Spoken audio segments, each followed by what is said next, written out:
Hello, everybody out there in Twitch land. We will be starting the stream in just a couple of minutes.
Hello, everybody. How we doing today? Welcome to the 10th episode of the Art of Adventure, where a bunch of crafters and creators in the tabletop gaming community come together to build amazing creations and play some Dungeons and Dragons. My name is Ashlyn, and I'm the Dollar Store DM. I host these streams with help from my lovely and wonderful participants. We have a fantastic horror-themed show for you today, but before we get into it, I'd like to explain a little bit about how the stream works.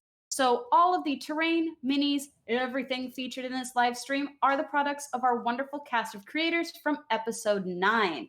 And after this session, this cast plus a few other creators will be passing it on to the next group and crafting everything they need to run the session within their own respective talents. That group's then going to pass it on to the next and the next, and creates a community of builders enjoying a wonderful community and epic adventures.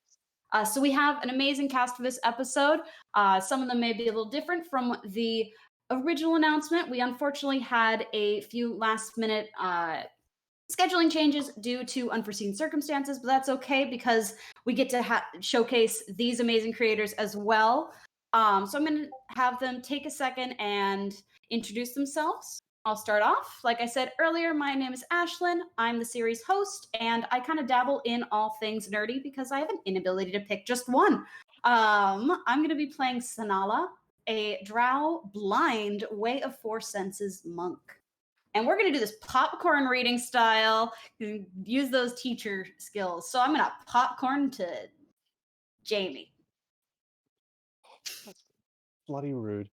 I'm Jamie. I'm from Argus Forge. We are a commission painting business, so we paint models, terrain, whatever you send us, whatever you want us to paint. I'll be playing Vol'jin. It'll be a Swarmkeeper Ranger. And are we throwing it off to someone else? Arctic Cheetah. Hi, I'm Arctic. I'm playing Beefy, a drow blood hunter, Order of the Profane Soul. I don't really know much else to talk about my character like that. They're pretty cool. I'm gonna popcorn it over to Kieran. Wait, Arctic, let us know where we can find you on the socials. Plug. Sorry, I never do these things. Listen, I never do these things. You can find me on Instagram at ArcticCheetah29, and TikTok at Tiana Tia. Now Have I been popcorned? Have I been popcorned? Yeah.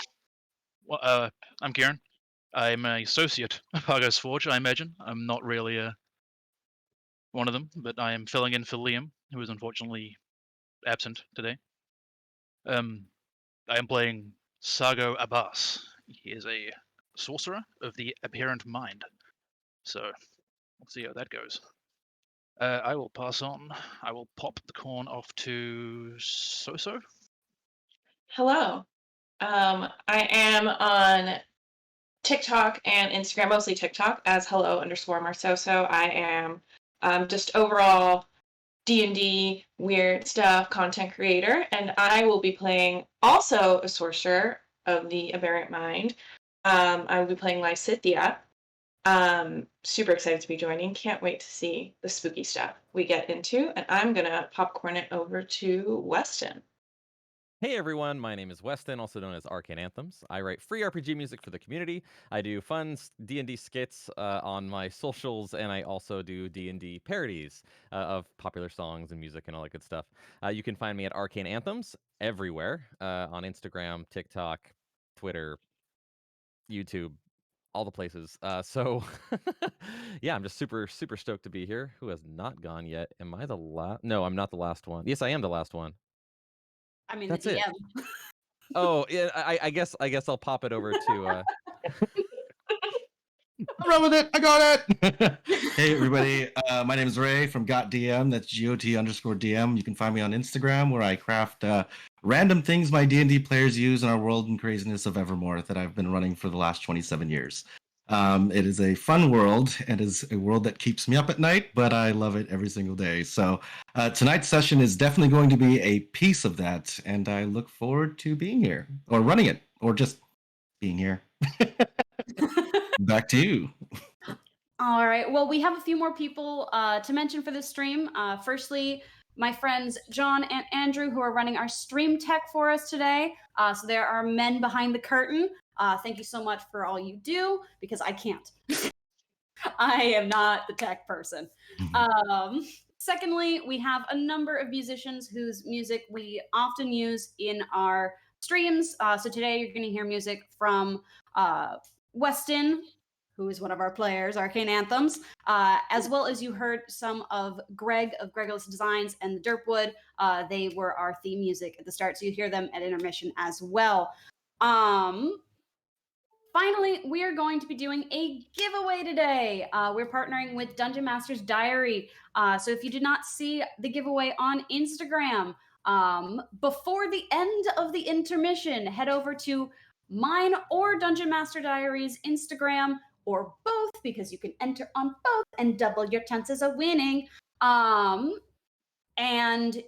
there is a post there. We are giving away a free D&D book of the winner's choice that will be sent out to them. So in order to apply for that giveaway, go find the post, like it, comment 2 people, 2 tags, follow both Dollar Store DM and Dungeon Master Diaries on or Dungeon Master's Diary on Instagram, and then bonus entry, share to your story and tag me in it. I will be announcing the giveaway at the end of the intermission, so you have until then. There's a deadline. We also partner with Eldritch Foundry, so they provided all of the PC STLs that you already got to see in our intro, and you'll get a little bit of an in-person look in a little bit on our battle cam. We partner with them also in terms of giving you all a discount. So if you make a purchase on Eldritch Foundry, you can use the code $DM15 at checkout. That will give you 15% off of your purchase and send a 15% kickback to the stream to help us fund this. So thank you so much to everybody who's helped make this a magical show. A few more housekeeping notes, and then I will shut up for a while. So all of our participants volunteer their time and talents to bring you an incredible show. If you're interested in getting involved in the show, we do have a number of options. Firstly, we are on Patreon. You can become a patron and help support the stream directly. And on that Patreon, we also have some Patreon exclusive merch.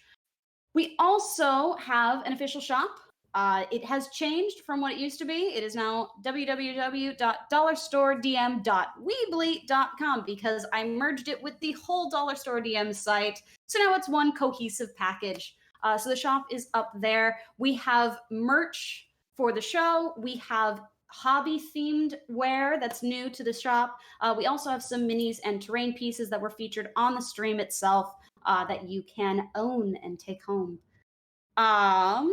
And lastly, we also have a coffee. All the links are in my bio on all of the social medias. Did I have anything else I needed to talk about? No, I think that's it. So I'm going to pass it on to Ray. And I'm going to turn on some creepy music. So, thank you everybody for this. As far as before we begin, there we go. Let's begin. You are all a group of freedom fighters. After spending what seems like weeks trying to figure out what happened to your beautiful city, each of you have finally come to the end of the road. Individually, you were each captured in your own ways, some that were thrown into the streets, others that might have had friends turn them in, family members. It came to a point, because where it's going to place you is our setting today. Every one of you will wake up in the middle of a prison cell. But this prison cell is very different. You can feel the iron on the ground as the skin on your thighs and on your feet stick to it. You can feel the breath coming out of your mouth as you breathe, and you can tell it's at least 60 degrees and climbing very, very slowly downwards. You are completely naked. The following characters, Volgan, Weston, Kyrian, each of you can smell rawhide as you try to open your eyes and you cannot see a thing. It is complete pitch darkness. But water begins to drain from whatever is covering your eyes as the scent of leather, what smells like Dale urine coming from the prison grounds. For Soso, Arctic, you do not have these bindings. But if you open your eyes, around you all you can see is a room. Iron on the ground, iron bars that look almost too small to slip through. A top ceiling that all stands about 5 feet.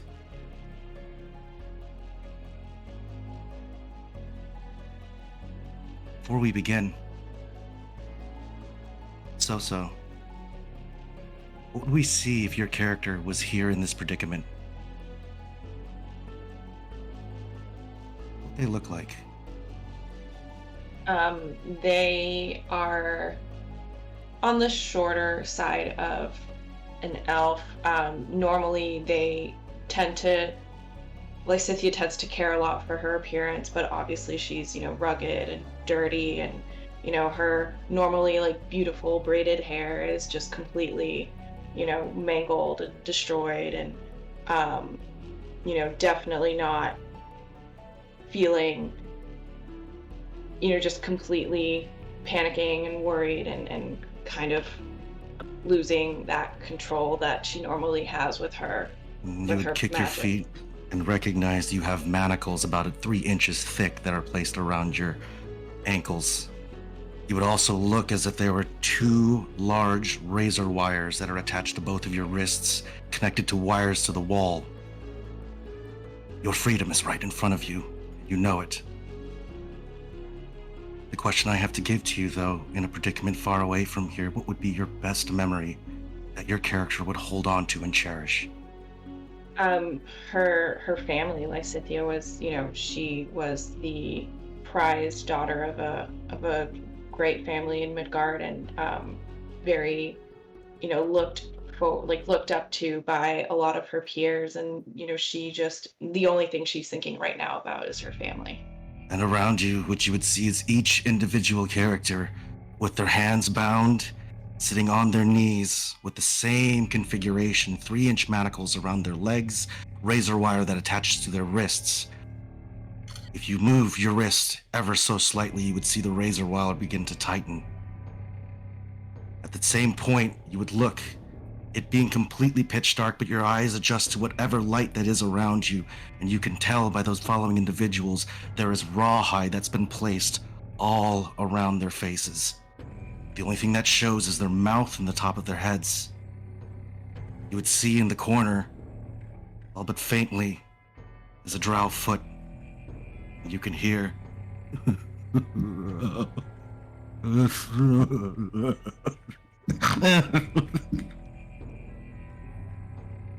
the action's yours. What would you like to do? I'd like to call out and see if, just say, who's in here? Can you tell me your names? As you hear this, what are the responses? Are we all in here together? Who can hear it, I guess is the question. And as when you would look around, Volgan, and recognize as your heart rate goes thump, thump, thump, whatever medication they had injected you with slowly subsides, and you recognize you can't see, but you can hear somebody, and you can hear that same voice, who's here? As they go for an acknowledgement, you can hear the echoes. All of you are in this room, all of you, but merely 8 feet from each other. Lycia, is that you? It's Callard. Callard, how are we here? I don't recall. We were captured, and then I was knocked out. I can't see anything. Can you see anything? I can see you, but barely. But I can't move. Okay. I'm gonna try something. How am I bound? You have manacles that are placed around your ankles, and you're kneeling down almost as if a praying position. Your hands strapped behind you, and if you were to move your shoulders, you can feel the razor wire tighten, but you loosen ever so slightly as well. Can I'm gonna attempt to dislocate my fingers, or dislocate my thumb on my hand, to try and break at least loose of the bounds that are try and slide my hand out. Okay. This is a pretty common technique, at least where I'm from. In the work that I've dealt with in the past. Okay. What kind of hold on. check should I do there? You know what? I'm going to give it to you. As far as Really? that goes, no, actually, we're going to give it to you. You actually crack your thumb. How would you like to describe to us what this looks like as you're doing it? So I think back to training. It's almost muscle memory now. Being able to find, using the leverage of the bindings and against my back, I can dislocate my thumb out of position, and it always has this very.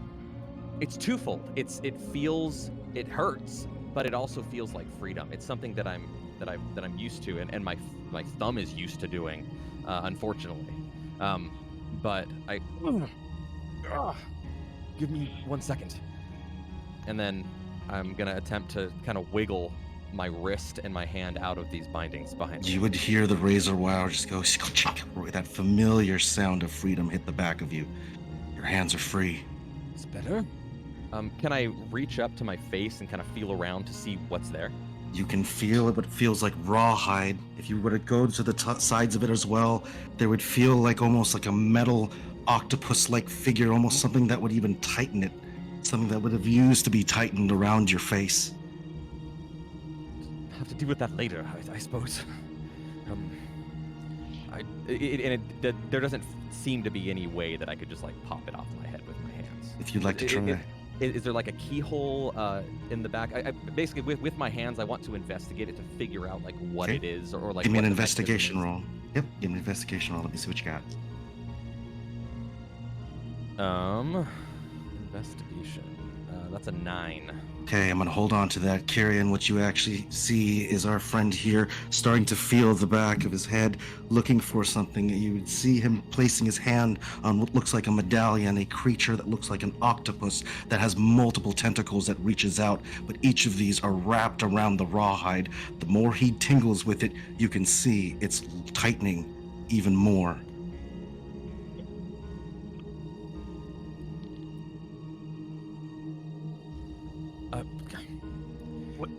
This Wait. doesn't seem to be. Stop! Stop! You're going to Okay. get yourself more stuck. Please. I guess I'll just wait on that then. I don't think we have the proper tools to deal with this situation right now. I can like feel the pressure of this thing like getting tighter on my head. And what I'm you would gonna go ahead. Yep, go ahead and stop. absolutely. I'm gonna go ahead and stop at that point.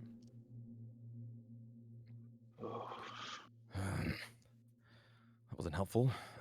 Can I look at the or can I feel around at the manacles on my feet? Are they a similar mechanism, or are they simple manacles? And so what you would see is that they've actually welded these things together. If you had look at some of the classic manacles where they would have a latch piece that opens, this whole point is custom fitted to your ankle and completely welded through. That is 3 inches of cold wrought iron around your legs. Your Nothing ankles. to pick. Okay. I'm gonna feel around. Where is everyone? Are you all in a similar situation? Can any of you see? I can see, but I have the same manacles you have. I can't get. I have a question. Am I like bound to like? Could I move my? Like I can't move my wrists, right? You If I can't move move my your wrist, I wrists. would get. But I could. Basically, if you think about it, it's like a figure 8 configuration around your wrists. The Okay. more you move, the razor wire is going to tighten. Okay. If I were to try to cast a spell that would require a somatic component, would I be able to or no? Or a cantrip? You can absolutely try. Okay. I'm gonna try to see if I can. Can I start trying to see if I can cast Mage Hand and see how much it tightens? Like, if you would give a percentage, give me a percentage. Like 60% of the Wait. spell, 50%. Let me try like 30% of the Got spell to you. see how The much they minute- tighten. You would start to move your hands. You would feel the razor wire going to start to cut the first layer of your dermis. It starts to cut it very slightly. You can feel the cold metal on your wrists. Alright, I'm gonna stop. You would see a door, or part of the bars, and the door begin to rattle. Volgan, you being closest to this door, what would you like to do? What is it? More of a? Is it like a harsh rattling, or is it like something's gently touched it? About something gently touching it, almost as if somebody's trying to open it. Maybe somebody of the smaller stature, at least. I would like to give a quiet sort of hello. As you Someone can't has to- see anything in front of you, you begin to call out to the darkness of hello. The door begins to open, and you see what looks like a person walk through. Club foot, his arm closely hinged to his side, very obvious cleft palate that extends all the way up to his eye socket. You see him say absolutely nothing, but he goes into each of the corners and places a wooden doll. This wooden doll, if you take a quick glance at it, for those that can see, looks like a 90-year-old female that's wearing what looks like makeup. We've seen this person. It's someone that's fighting aging. You would see this, but it's horridly put on. The lips mismatched, the hair greasy. You would see this individual wind these dolls and place them into the corners. He turns.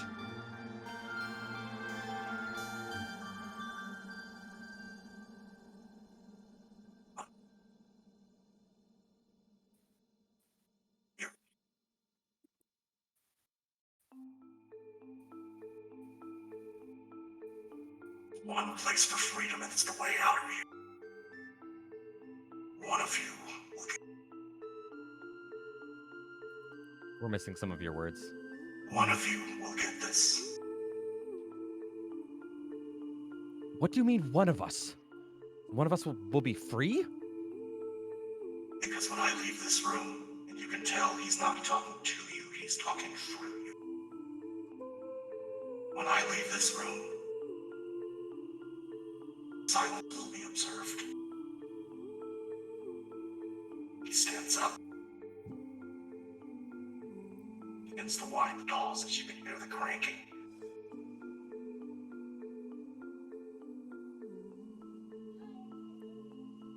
He steps out of the prison cell.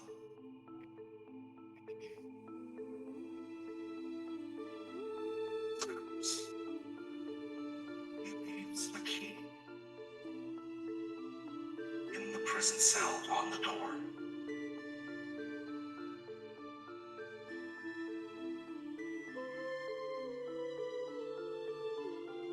I'm sorry. Did you say that he said silence will be observed? Silence will be observed. That is ominous. Okay. And what you see as the voices are heard and spoken, you would see one of the wood dolls look at Volgan. And at the same time, the door kicks back open, and he says, I guess you didn't take it correctly. He goes and he drags what you notice so and those that can see. 3 drow individuals. One old man that's placed in here. A person that looks all but 18 years old is also placed here. And you see a female that looks like she's about in her 30s here as well. All 3 are drow, all 3 naked, all 3 in different state of bruise and malnourishment. What would you all like to do? So based on what this, whatever this thing is said, so I have an ability called Ear for Deceit. Can I check to see, using my intuition, using what they're saying, can I check to see if it was like a threat? If like we were to make a noise that we would like what the intent of Yep. this statement was? Absolutely. Give me an investigation and I'll let you know what you got. Or if you want to use the ability, absolutely. So that is a 18. Okay. You would look around Insight. the individual as you would be able to look, and you can't necessarily see, so you're going off of what you can hear. There's a seriousness to him. The part we would also recognize even at this, so as he has the ear towards trying to pay attention to this person speaking, you would see the wooden dolls. They would just stare And in between each of the teeth, you would see tufts of hair, flesh, and a human nail.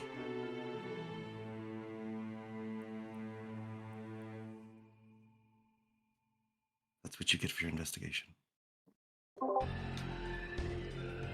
So, for Sonala, she is actually blind. Like full white eyes. But she has blind sight. I think within 10 feet of her. Just as a thing. Just because I hadn't gone over this with you because I forgot to go over that before. And then advantage on ability checks that rely on sound, smell, taste, or touch. So she's sitting wherever she is, just trying to create a mental map of wherever she is. Trying to pinpoint things, smelling what I'm sure is putrid, listening for anything. Trying to feel the vibrations. I'm going full top. You feel around. Give me an investigation when you get a chance.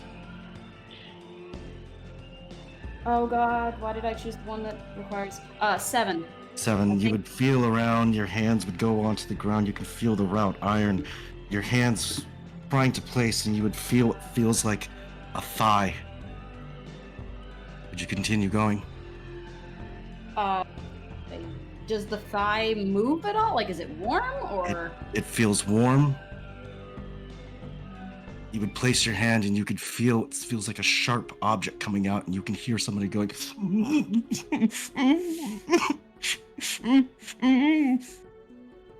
I'm not going to touch the sharp object. I'm going to leave that wound alone. So anybody who can see that, you would see her hands being placed on one of the drow legs where there is a very obvious broken femur coming right through the thigh.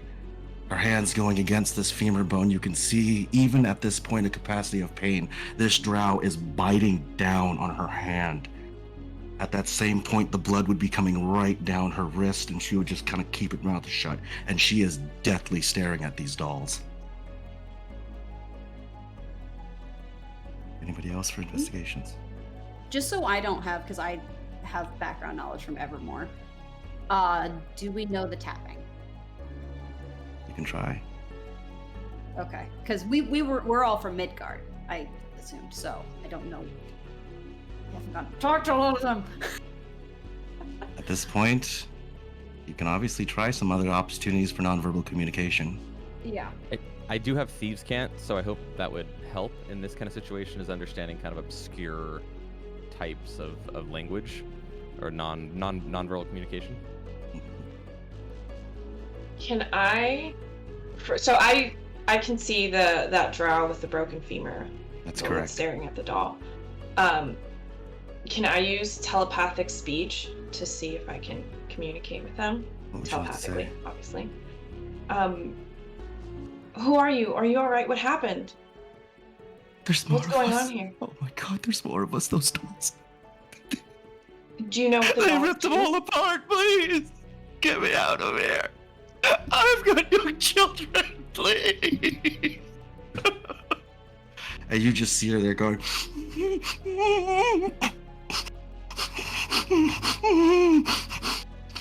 Would Do you you know like to how do- long you've been here? 3 days. 3 The days. dolls. What are the dolls? Do you know what the dolls do?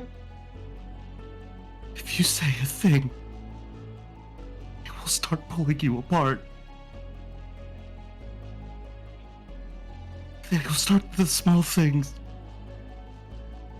And then they start breaking bigger things. Can I end the link with them and then tell Weston's character what I just saw also telepathically, or? Absolutely. Okay. Does that allow Callard to respond, or is that just a one-way communication? Yeah, it's with each other, Okay. so you can respond. Oh, that's dark. We're not in a good situation here. So here's how this is gonna go. I'm gonna see if I can get this thing off my head. Just give me 1 second. I'm going to try and tell the others not to speak. And I'm gonna attempt to run my fingers along the floor in such a way to make it sound like shh. Excellent. So like a kind of a shh sound along the floor. I'm gonna give you inspiration for that for the next check. So FYI, the other part too, if anybody can speak, thieves can't. You could tell that at least this is somewhat of a signal that he's giving. So just FYI, keep going. Do I want to roll anything for that, or am I just attempting? I'm gonna give it to you. Okay. And then what I'm gonna attempt to do, or Calder's gonna try and do, is grab the ropes or whatever was binding his hands that had dropped behind him, take it, and I'm gonna attempt to like wrap it around this contraption.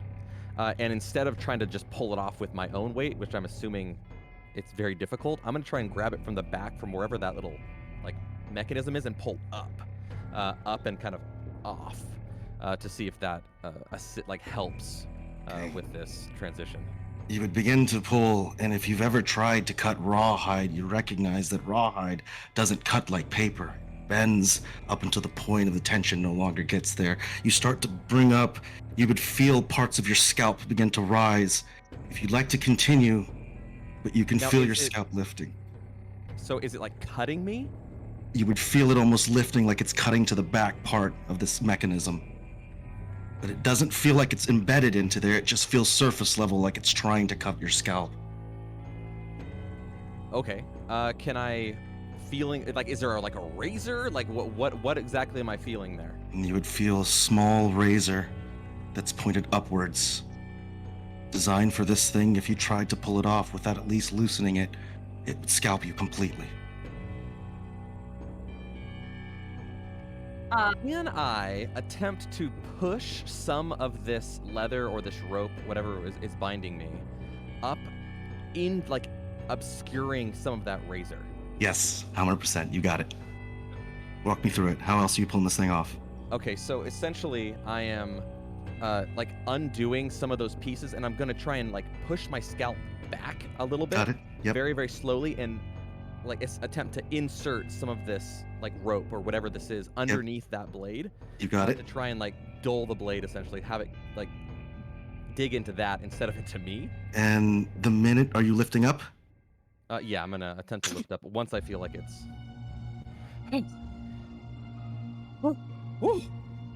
That's a lot. Okay, what? Now I'm looking around the room. I'm stuck here in this spot. I don't think I can get these manacles off without assistance. Is there anybody within, like, touching distance? I'm not actually speaking. That was more of a... Absolutely, and that's a good point. That's a good point of clarity. When your character's not speaking, obviously just make it a point to say that. With your character laying there and actually looking, you take a quick glance, and after getting this point of freedom, you would see the closest person to you is that old man. You would also recognize that old man is missing his right arm at the elbow. He doesn't say anything. He does this 9 million mile stare at the ground.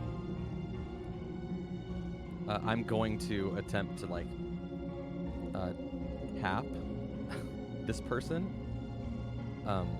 and put my fingers over their mouth so they don't speak. Just like a couple of my fingers, just kind of. And I'm gonna try and turn their head toward me. And he looks at you, and you can just hear him breathing between your two fingers. You can feel it. The fear is palpable at this point. And I'm gonna mouth, "We are going to get out of here." Is there anything else on the ground that I could, like, literally anything? Is there anything, like, is his arm somewhere? And that's what you would recognize is the arm that's in the center of the room as it becomes in the focus, the medications they give you finally wearing off. But you can see in the middle of that, looks like the other half of his right arm on the ground. 2 bones jutting out of the flesh. What would you like to do? I'm gonna pick up the arm, and then I'm going to let the rest of the folks do some things. Okay, let's go to Argos. Or Volgan, sorry. As the medication's starting to wear off, I can now start to reestablish my connection to my nature spirit, which is my swarm.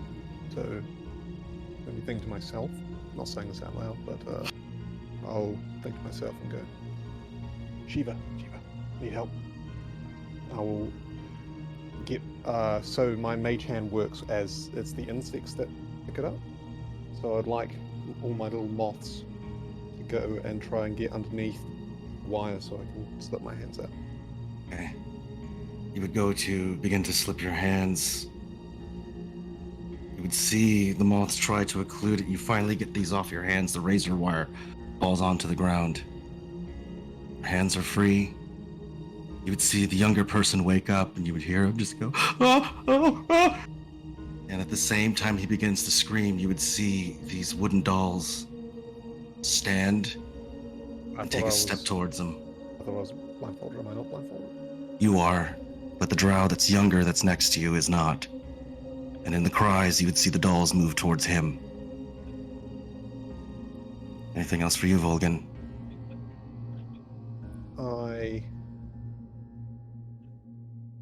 think that's going to be all for me at the moment. I'm going to wait to see what these dolls do, since I haven't had this telepathic communication. Absolutely. And the first doll would go up to, and it looks like it placed its hands over the drow's head, placing both of its thumbs ever so slightly above the eye sockets and holding.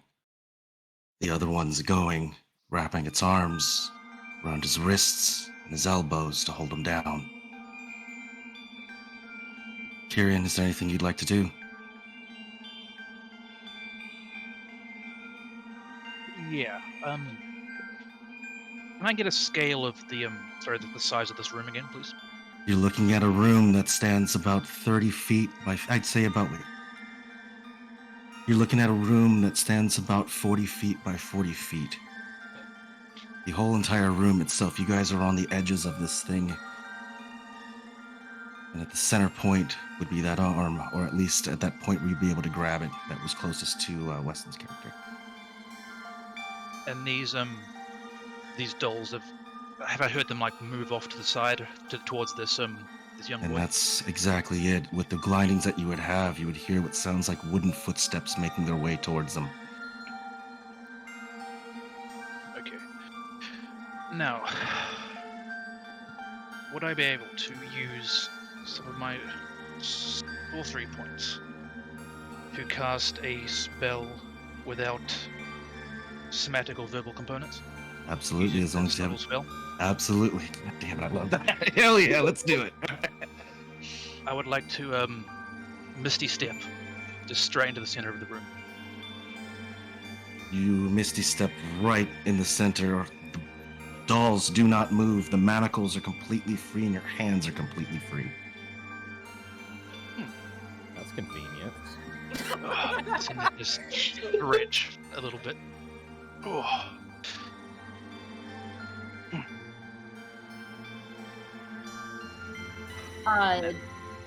Just because I can't quite tell who we're all near, did he happen to miss a step within 10 feet of me? Just because I can't tell who's who and in what spot. I will give it to you, yes. Okay. I'm just gonna like with my head kind of nodding towards the manacles. I don't know if he can see me or not, because I just know where he is. His blind sight in that way, but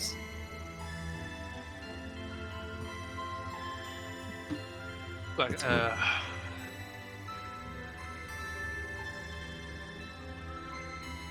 can I attempt to very carefully unravel this razor wire that's around her?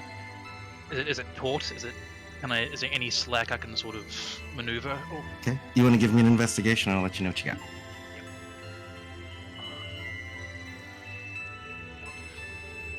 I think that'll be a 15.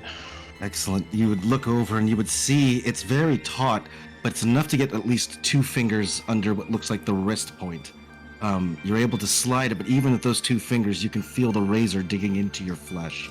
So it's very, very small amount of space. Okay. Okay, the arm in the center of the room, is the bone visible enough? And at that same point, you would recognize our friend are to grab the arm that's directly across the way. Since you have you have your blindfolds on, you would go to grab it and feel somebody tugging, and it would just go right from your grasp. So in that points of action, where we're going to place that is that, he would pull it from away from your hand or grasp. All right.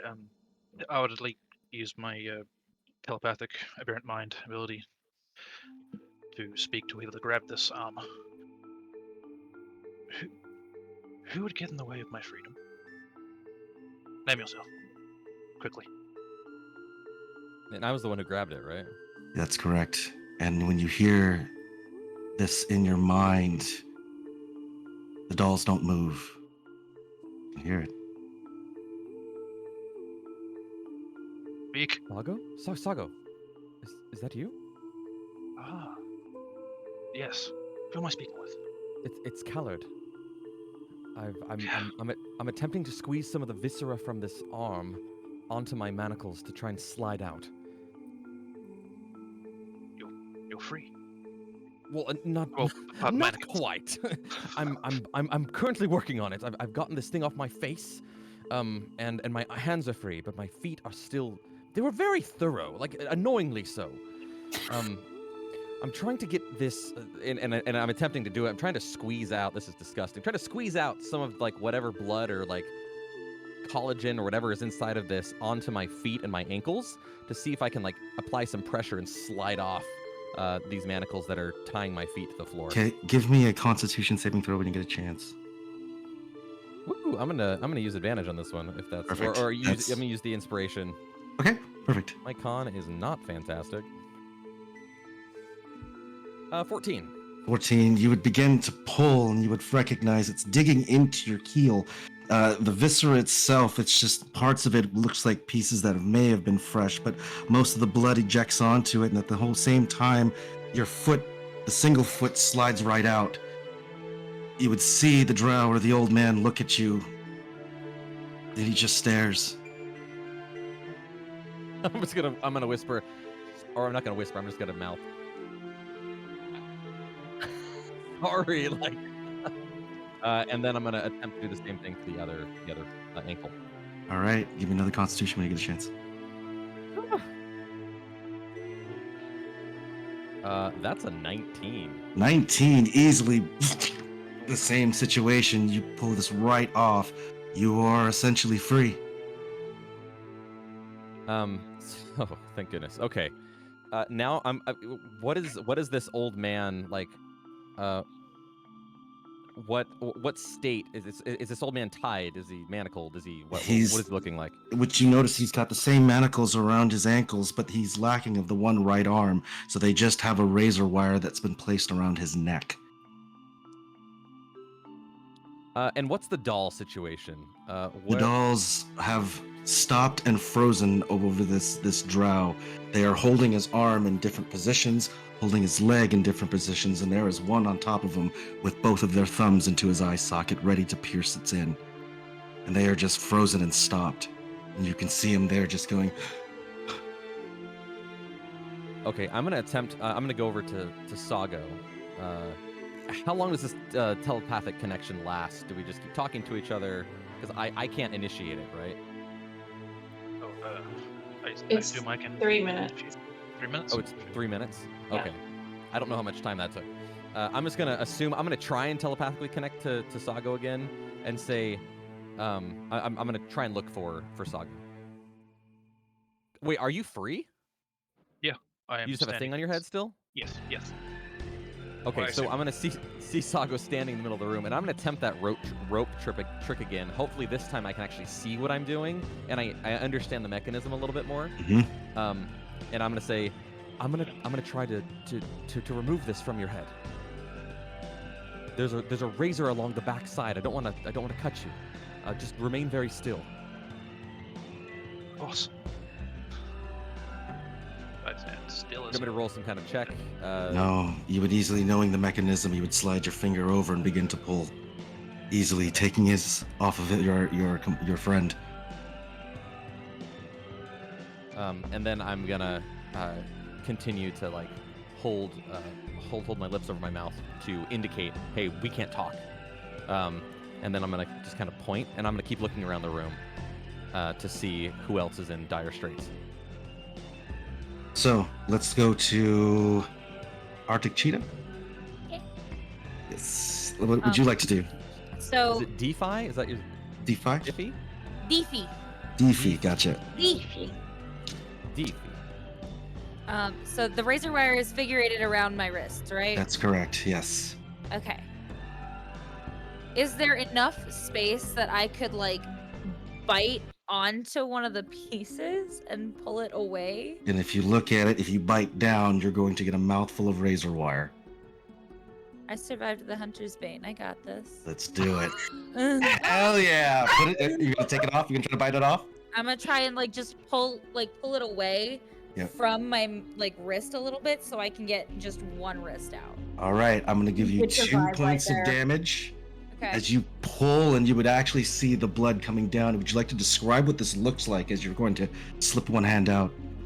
So, as it's figure-eighted, I bite the point closest to, like, just under my thumb, and just yank it with all I can, feeling the razor hit that spot just behind my 2 front teeth, and feeling the blood spill onto my tongue, going, yeah, I've done this before. I had to do this in training. And slip that hand out, getting scratched all up along it. And you have all of the markings of sneaking your hand out, but recognizing you've been through this before, this has nothing in compared to the initial time you've done it. One hand still in the wire. What would you like to do? Keep that hand in the wire for now. All right. Anything else? And can I swing my knees out from underneath me? You would swing your knees, and you would feel the sound of iron on iron as it's just this cold as you can see the 3-inch manacles that have been placed around your ankles. And I saw the dolls go for the kid and hold the right above the eye sockets, right? Yes, as the young adult is playing there, you would see him right held around the eye sockets, to the point where if he looks at you, his corneas are getting scratched by the wooden nails. I'm going to bite my tongue a little bit to hold back any noise, and look around and see if there's any sort of like, I'm trying to think of how to do this. I can see it in my head. Like, try to whip the wire enough, if anybody, like, to the person closest to me, to try and get their attention. And would you whip their feet, or how would you do it, since you actually can see? I would go for probably the thigh, just The to thigh? get it, like, hey. Okay, let's go to our good friend Arcus or Volgan. You feel this razor wire just kind of playfully tap you right in the thigh. While this has been going on, I wanted to have my moths kind of feeling around the situation, trying to feel around like a blind man, essentially, with a mage hand of moths. So this is going to take me by surprise. But I have heard what happens if you scream. You have, or I can only assume, wooden golems come from. So no screaming, but I will jump. So something I'll look towards the direction it came from. Yes. Which It would be right in front of you. I would say directly across, probably about maybe 15 feet. Does he have one of those things on his yeah, head? He does. Like, Oh, I think Count is Volgan has it. I think he's the only one who currently still does. He 'cause I'm currently is also the gonna only start. one. Yep. But I can tell where all of you are at all times. yeah, what sort of situation have I gathered from feeling around with my moths? You would recognize that one of the drow has a very obvious broken leg. One of the other drow that seems to be older has a very missing arm. The other one right now, it's hard to ascertain, so the question I have to give you is, would you allow the moths to crawl onto the dolls?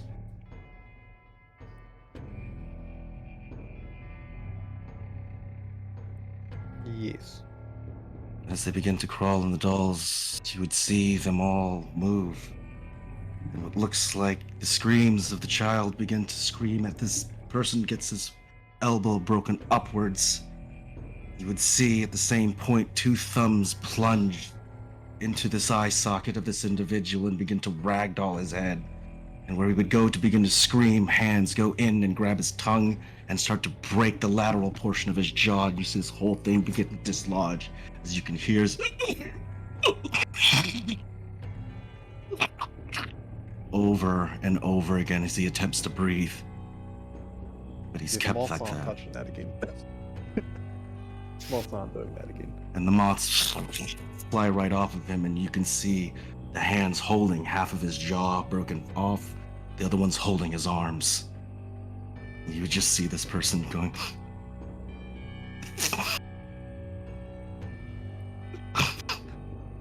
Noted. I'm looking around the room to see if anybody is like lurching toward the dolls, and I would attempt to like make sure that nobody is touching these dolls. Would look around and recognize every single drow at that point. If they could move, they move closer to the wall. Can I telepathic speech with Callard and tell him to get me out of here with my manacles?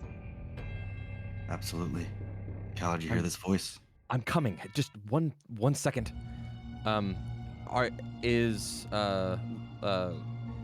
Lucia, are you near any of this happening, or are you? I'm not quite sure where Lucia's position is. I would put her to the far left hand. If you work from the very bottom up, there's 1, 2, 3 minifigures. I'll put you at the middle of there. Okay. Yeah, I'm gonna go ahead and make my way over and said I'm coming. And then what is your current situation? So I'm gonna like lock eyes with you, and we're talking telepathically. Yeah. Are you hurt? What's going on? No, but I did try to cast a cantrip and I can't use if I move my hands, I can't cast any spells. The razor wires just get tighter and tighter. Okay. I don't know if this trick is getting old, or if I can continue to use these bits of leather and string. You can. So I'm gonna attempt to kind of like slide them through on any of the thicker portions of this piece, and I'm gonna say I'm very sorry, and I'm going to attempt to dislocate her thumb on one of her hands. Since it's somebody else, it's going to be 2 hit points for the cost of breaking that thumb. If you're okay with that, subtract it from your sheet. And I'm gonna put my hand over your mouth. Yeah. So when I'm doing that. So I take the 2 hit points? Yes. Okay. In seeing all this, can I try and make eye contact with anyone else in the room? Absolutely. You can actually see Kieran, the one that's standing. You would actually be able to see our friend that's blind across the way as well. Since you are not covered, you actually see this. At the same point, Soso's mouth's being covered and her thumb is being dislocated. And then I'm going to slide off at least one of the razor wires. Yep, And teleport back. Now you should be able to use your magics to do what you do, you know? Can I attempt to cast Mage Hand with? Well, I guess my question is like, would there be a lock to pick on these manacles or no? If you look at the manacles, there doesn't seem to be a lock. It looks like they're welded shut.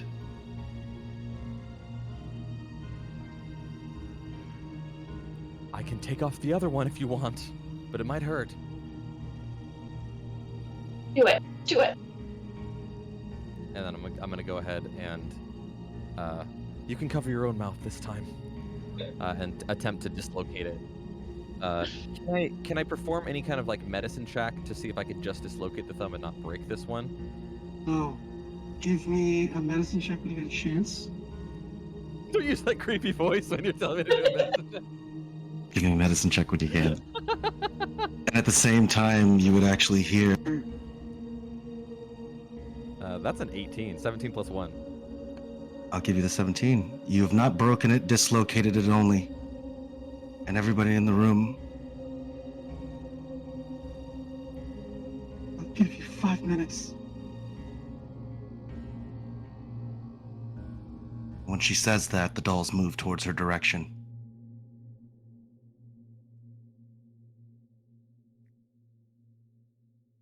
Five minutes to what?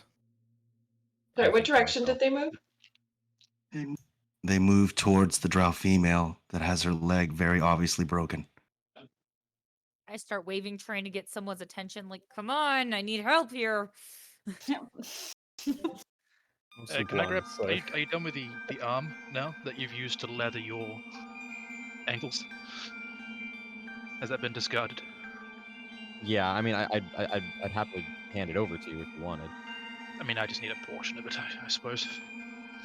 and I'll go ahead and hand it over to you.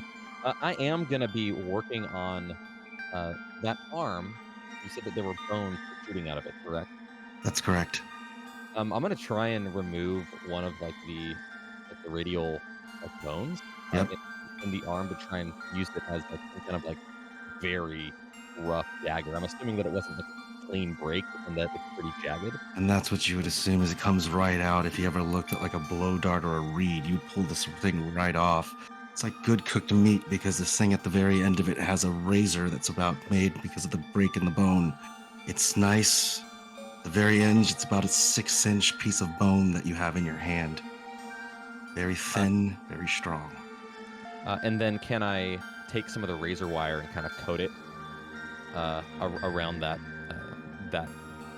bit, and maybe using some of the razor wire to cut in so that it locks into place and kind of wrap it around.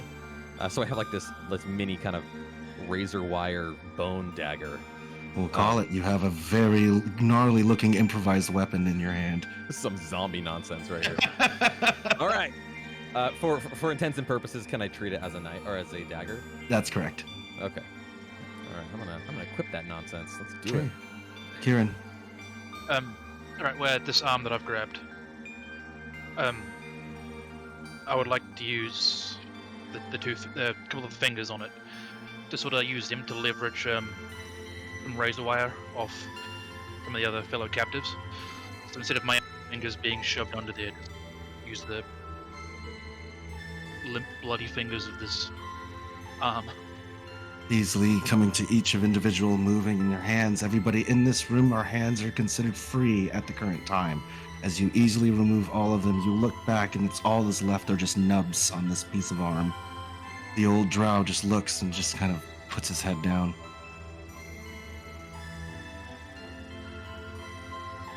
Do all of us still have the manacles around our feet, except for Misty Step Boy? If you'd like to go around and remove them, I will allow it. Yeah, I'd like to feel around now that I've been sitting there just kind of meditating, creating my three-dimensional map. I'm I'm gonna gonna try and remove my own manacles, trying to I'm gonna first just see how wide it is compared to my ankle. Yeah, so how much would our feet be, our ankles be as close, super tight together, or is there space in between the two feet? There's about, it's really close together. You're about close enough to probably get about 3 fingers between each of your feet. Trying to imagine going into skinny jeans and seeing how well. I've tried it once. For those. How ballet pointed does my toe have to be? Hey! If you'd like to try to put your foot through and force it through, you can. But I'll tell you, as you're doing this, you can actually feel the tendons being pulled. So I'll give you an athletics check if you'd like to pull. If you fail, you would assume you would have broken your foot at that point.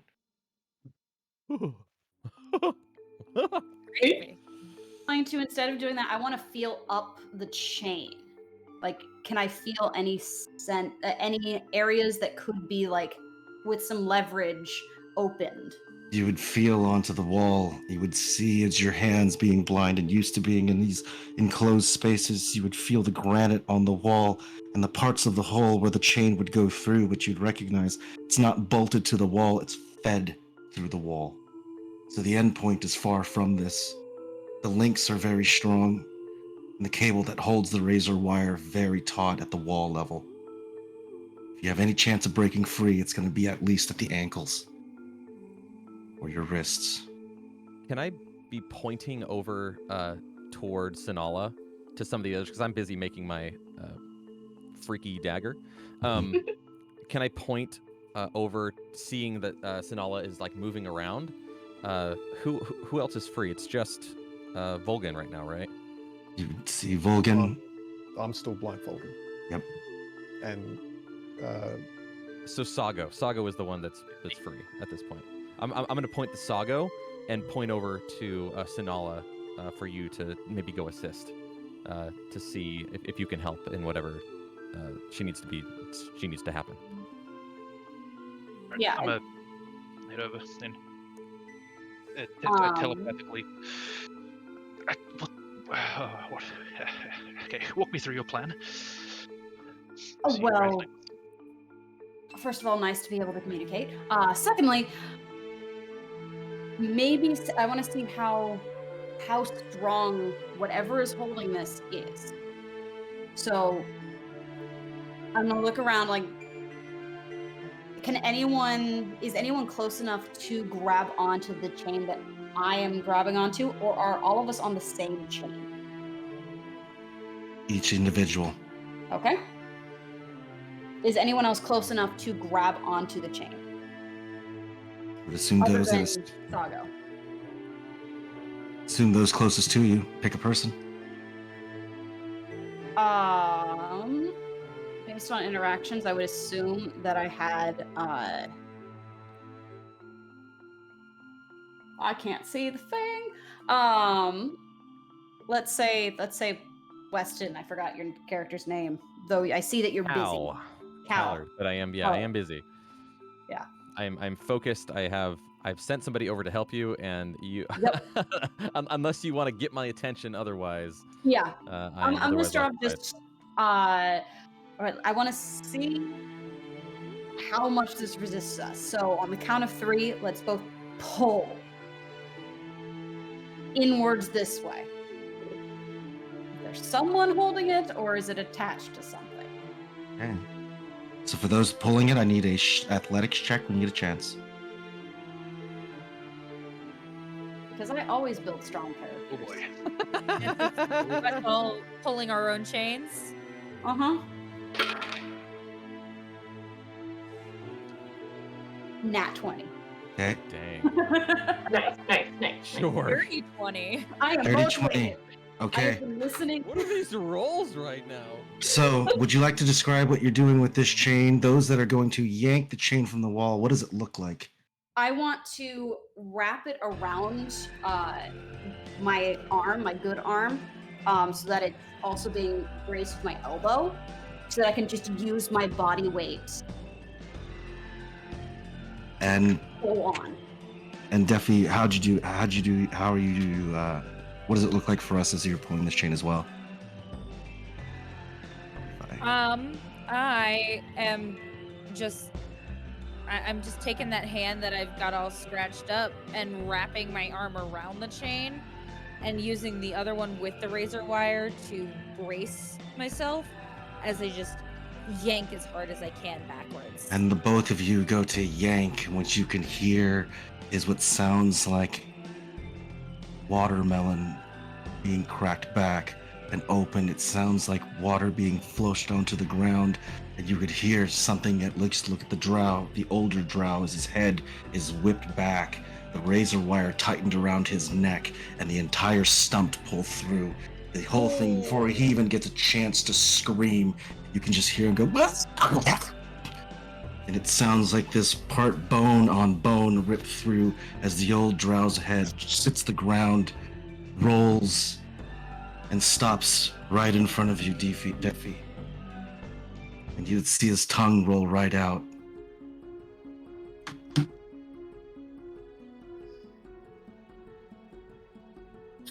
I'm gonna just like put a hand over my mouth, trying not to retch.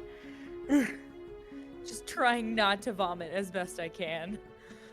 Jen is very confused over about at what he just Deepy. heard. Give me a Constitution saving throw for those that are not trying to throw up right now. Oh yeah. Yep. Volgan's Yeah, not even aware of mhm. what happened fully. Yep. We're all losing it at that point. Yep. And then read out your numbers. 20, dirty 20. Okay, 15. 21. 18, 21. These high rolls scare me when they're too early in the game. Because then I know my dice is Feel like gonna we- betray me. What'd you get, Deefy? 10.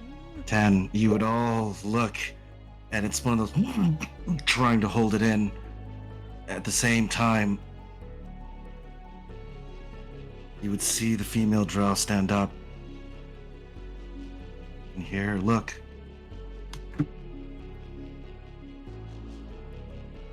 My people won't be erased from this place. As the dolls get up. Hurry to the door. Get out of here. As the dolls begin to grab her ankles. You see her being pulled down. You can hear a crack. And essentially what sounds is the parts of her leg are slowly broken off. Her ankle cracked in half. You would see the dolls begin to crawl onto her. They begin to tear. The door is open, or at least you see a key that had been placed there by the jailer. And these dolls begin to mangle what looks like the drow that's sitting there attached to it. The old man, his head removed, laying on the ground, and whatever macabre mess that is left of that 18-year-old laying there across the wall. The door is open. What would you all like to do? Through the decapitation, my manacle is now loose. That's correct. Okay, I'm gonna quickly try and pull it through my hole, and that's now a weapon. And everybody else still has their manacles. Most of them have been removed, but those that have them, I can give you a quick count if you'd like. Like the foot manacles. That's correct. Ifida still has hers. Okay. Can I still have mine too.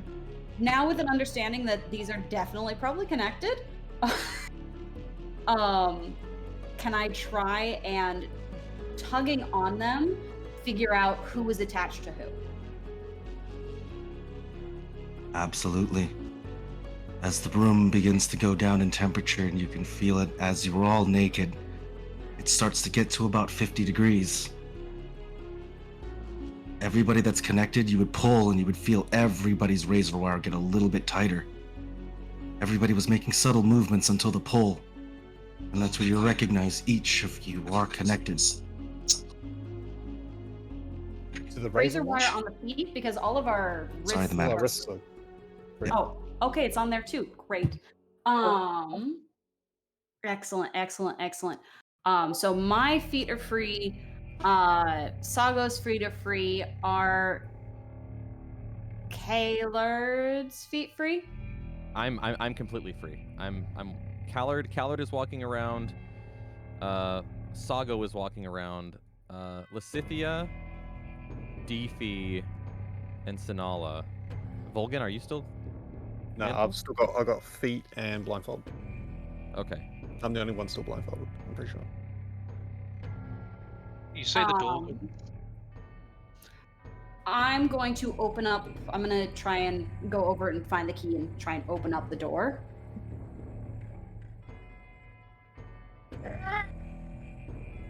You would see the halls. You can smell very large amount of decay coming what sounds like rushing water. It's all but I'd say about maybe 15 feet from this location from the doorway. It smells like an open sewer. I'm going to try and sneak around. I'm going to try and go and see how the mechanisms are all connected outside of You the. would see each of them all connected with one chain that goes through them. You would also see at the wall there is what looks like a big. Have you ever seen like a submarine door where they would close the latch or the hatch? This razor wire is wrapped around it, so at any time someone could grab that, tighten it, and make a quick work of the issue.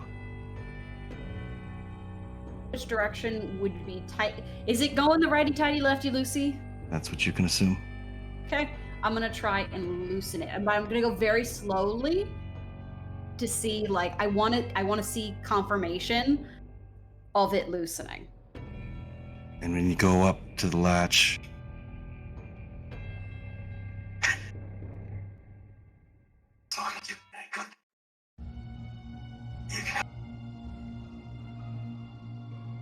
We're having trouble hearing you again. Yeah, I understood 0% of that.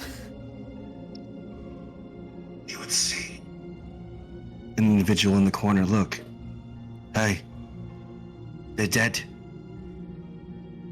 They're stuck in there. They're not gonna get out. You can help us. Look. As you look over, and there's an individual that's in a cage to the far right. It's been marked on the map with a cage there, and you can hear him. Hey, let's close the door. They're gonna come back. They're gonna throw you in there, and they're gonna make you watch what they do to them. Your best chance is getting me out of here. Come on. Here. Going to So- flip him off, and I'm gonna nut my friends out. Logan, what would you do?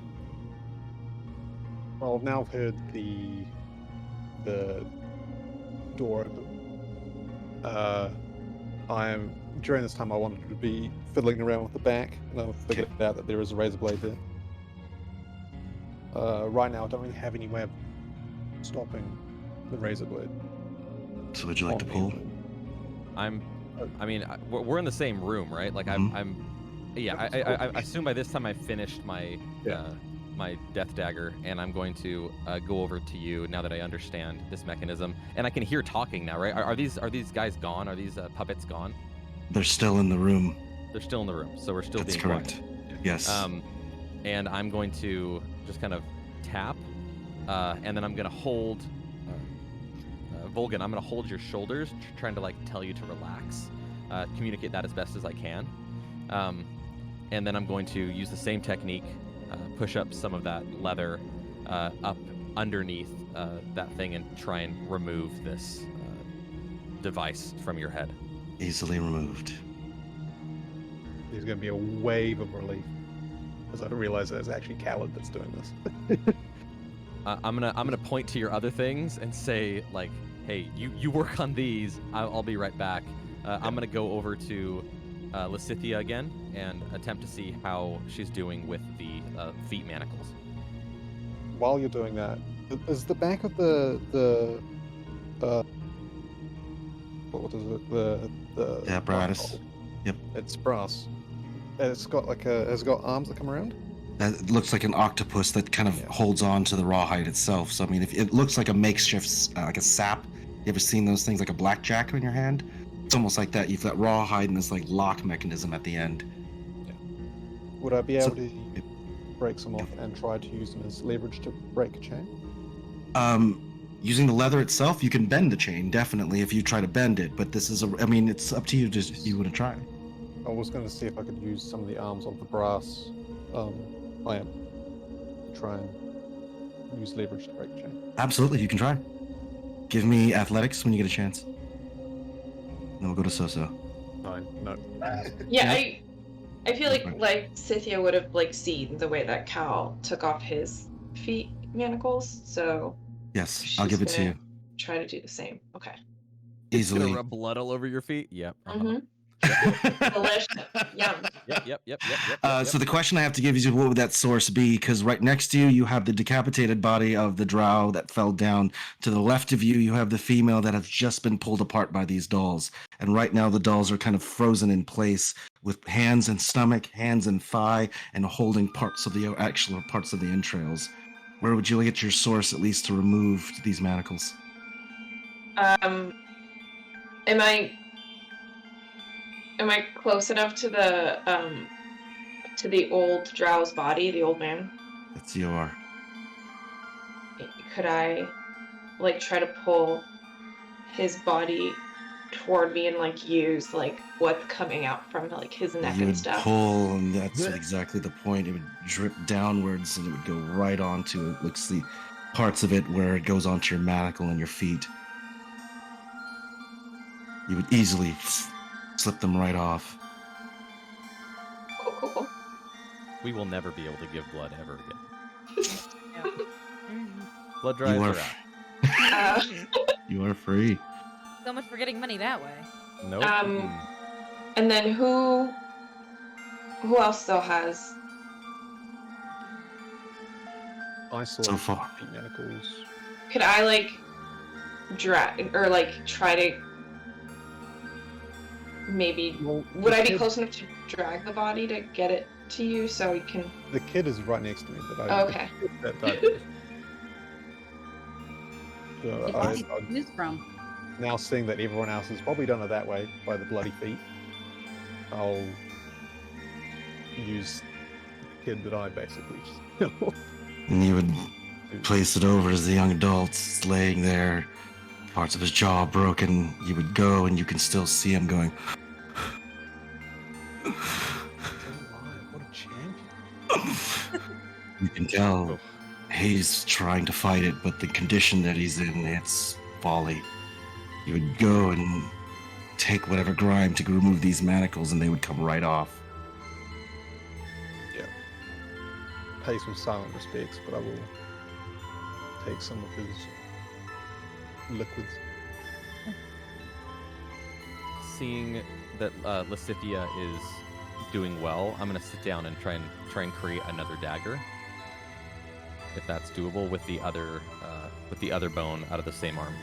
And you would see, peeling it off of the arm, you have two blades that are fashioned out of this, one for you and one where you can give another person. I'm gonna keep both, actually, Okay, you have two daggers. because that is my. That's what I like to do, is keep daggers. So 2 daggers is always better than 1 for a rogue. In seeing everybody start using blood to try and slip out, and I spit some of the blood from my mouth into my hand and start trying to get it between my ankles to try and slip out. Could I Absolutely help can her? try. Absolutely. Yes. Go for it. Give me a. You know what? At that point, you won't have to do the medicine check because there's enough sources out of it. You're able to remove the manacles. I'll give it to you. Spit on my shackles. I'm so sad because I rolled a natural Shackles. 20. Oh no! We're gonna need them As later. one does. That's the worst part. That's the worst part about it. He's making me use it on roll. You are free. The door is wide open. I would like to leave the room, but as I'm leaving, I'd like to wrap the raw hide around some of the razor wire to try and make a sort of cestus. You've of got it. barbed wire. You've got it. Nice.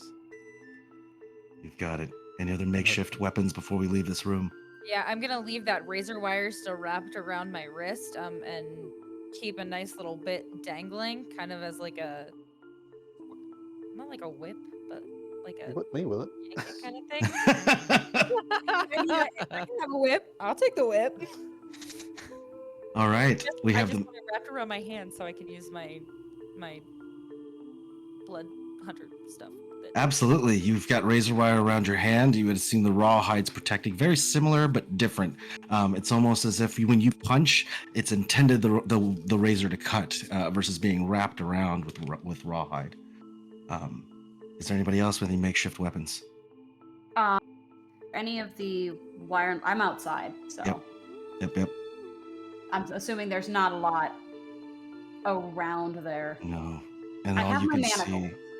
And what you could see from there as you're moving with your one manacle, or at least the ones that you have, you would look around you and recognize there are drow that have been placed there. There are people. There are those that look human, halfling, but their feet are hanging all outside of the cages. The one similarity is they are all naked, every single one of them. And the eerie part about this is you hear absolutely nothing.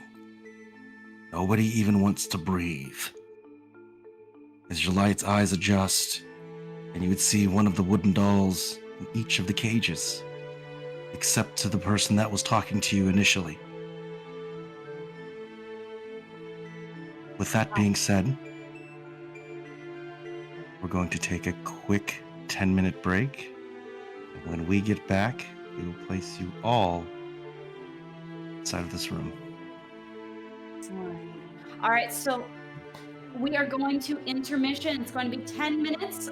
At the end of intermission, we will be pulling the giveaway winner for that D&D rulebook. So if you have not entered and you wish to enter, please make sure that you go over to my Instagram and Dungeon Master's Diary. I'll put both of those in the chat.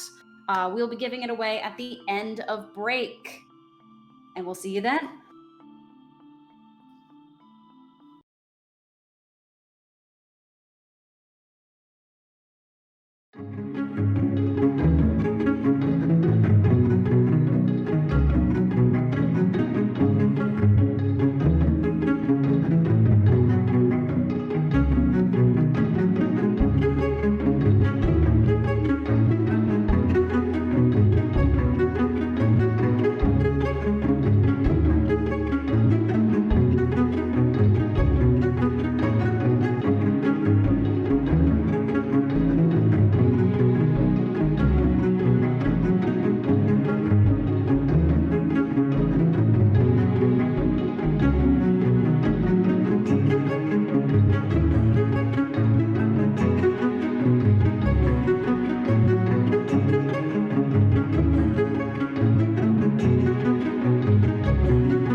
out there in chat, if you haven't already, make sure to go check out Dollar Store DM on Instagram and enter the giveaway.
Hey everybody, the players are just sitting back down. We will be resuming in just a few moments.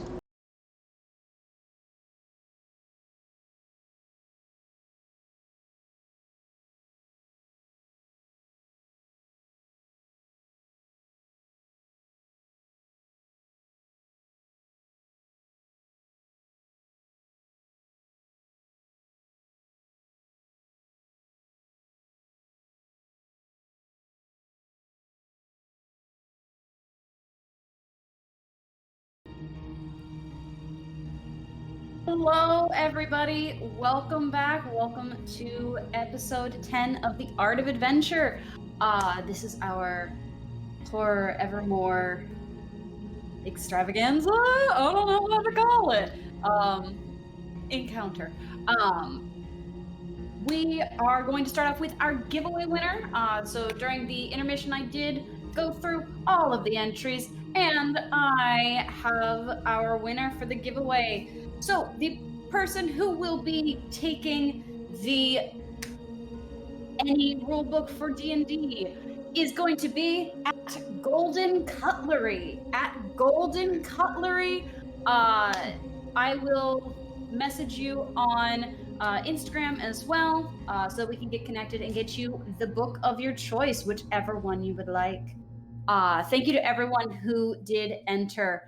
And then before we get back into the whole stream, we're going to take a second and kind of showcase some of the figures. So we're going to show off the PCs, and we're also going to show off some of those wooden dolls that you heard about.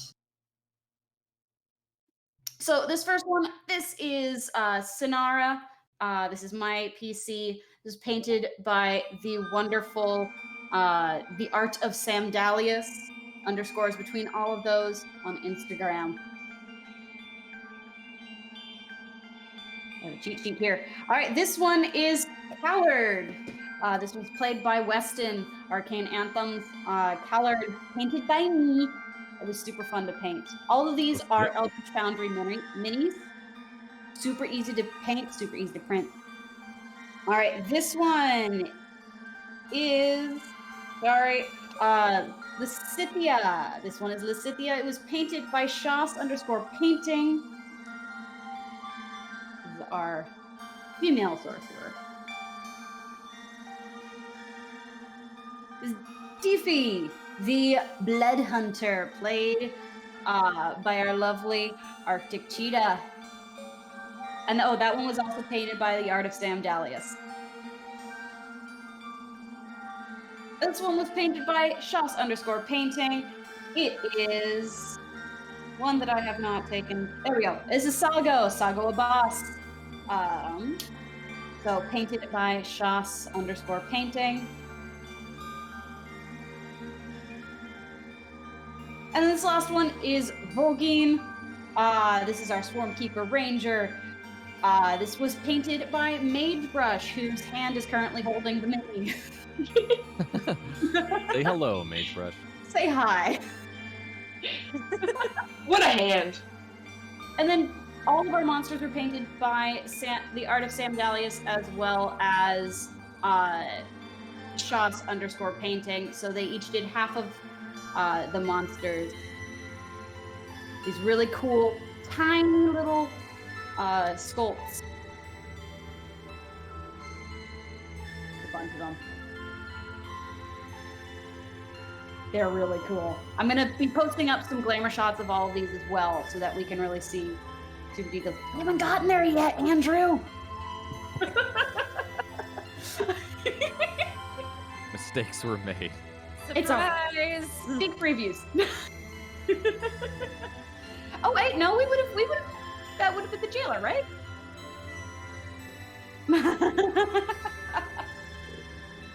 Nope.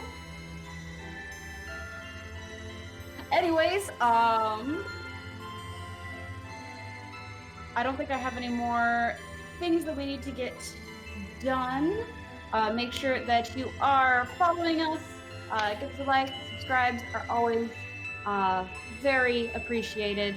Thank you all for supporting and watching today. And I'm going to pass it back over to Ray. Hey, everybody. All right, so just to give a summary of where we're at, we've got everyone of you has escaped the manacles and escaped the shackles that have been placed around your ankles through different methods and ways. You have the dead drow adult that's inside of the actual cell, as well as the female and the young adult. As you've escaped out of here, you would have recognized Sonala right next to the locking mechanism. In front of you, you would see what looks like a canal, and inside of this canal, there are random things thrown into it. What looks like parts of carcasses. There are things that look like parts of decay, different creatures that have been thrown into this. You would also see arms, legs. It is very much just the dumping ground, but instead of the smell of acrid water, what you smell is something very close to baking soda. DM, before we leave, I do want to perform a mercy on the young adult that is there. Okay. And I'm gonna attempt to not touch the dolls while I slit their throat. In order to just put them at some peace, so that they're not suffering for too long. You would walk up to the young adult, and you would see his jugular vein exposed, still beating, the same look as his one eye looks directly at you. The other one has been obviously pulled from its socket. You can hear him just... You would go to your blade. Would you like to describe what this looks like? Yeah. I am going to look this person in the eye. In the eye. Oh, that's rough. Oh. In the eye. And I'm going to mouth, "I'm so sorry." And I'm going to tell them to close their eyes. And then I'm going to attempt to take the bone, and I'm essentially just using one of those razors on the side, and I'm just going to do a full slice across the neck. Again, attempting to not touch the dolls. You would slide the blade, and at the same point, a torrent of blood would trickle down. You can feel, as you look at his jugular vein, and it's very similar, it would slowly begin to descend. The pulses right in front of you, as you can see his eyes begin to dilate and the life escape his lips. He stops moving, and you feel the last breath as you can just hear him.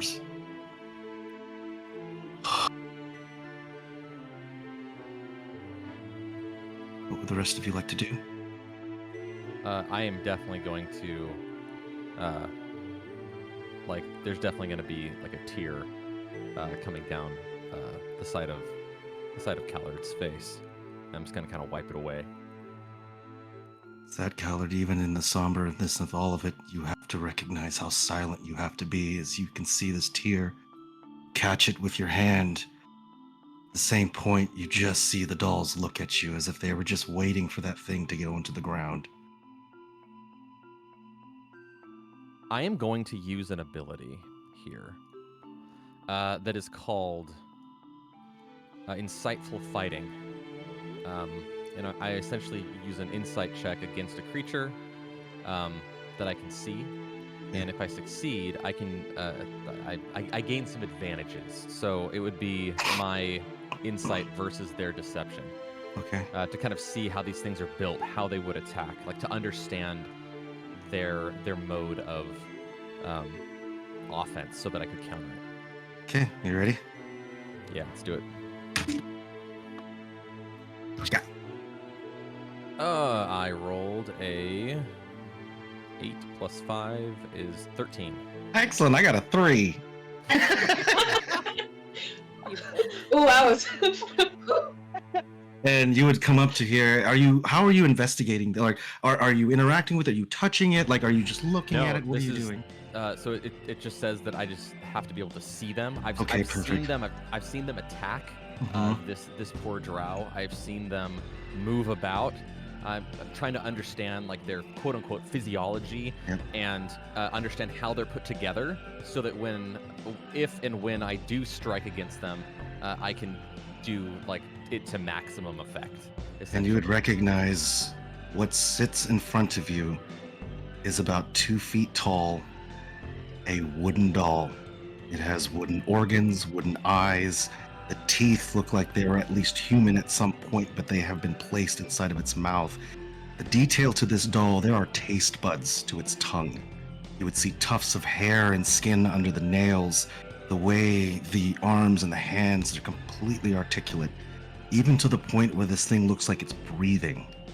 The reason the advantage you're going to have with this is they are just wood, and they can be burned. Is the advantage that you have. Okay. So as I'm kind of understanding these creatures, I'm gonna look toward everybody else, and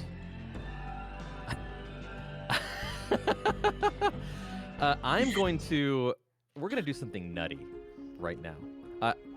How close to the door of the cell are we? You are right outside. If you has aligned on the battle map, you would see yourself all right outside the doorway. Would I be able to see kind of Cal's like he's definitely thinking something? Oh yes. Would I? Oh yes. So can I open our our telepathy basically, Yes. and just say, "You're thinking something. I know that look."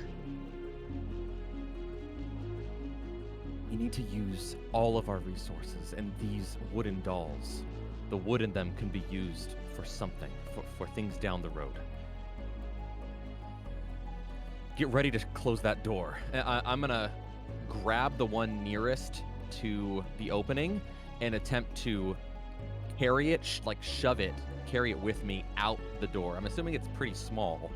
While he's 2 feet tall. doing that, can I try to really quickly kind of let everyone else know through this telepathy? Okay, let's get a summary of actions real quick. I'm gonna have, let's see. All right. Could I tell Salgo first, since Salgo also has the same telepathy, and we can kind of divide and conquer? Perfect. There we go. All right. What would you like to say? I would say, Salgo, let everyone else know we need to close the door as soon as Cal gets back out with the doll. Sure. Yes. Of course. I'll relay that information to anyone and everyone. I'll run to the door and I'll wave to the closest person at hand to help me. I'll close it. They lock it. Ready. Here we go. All right.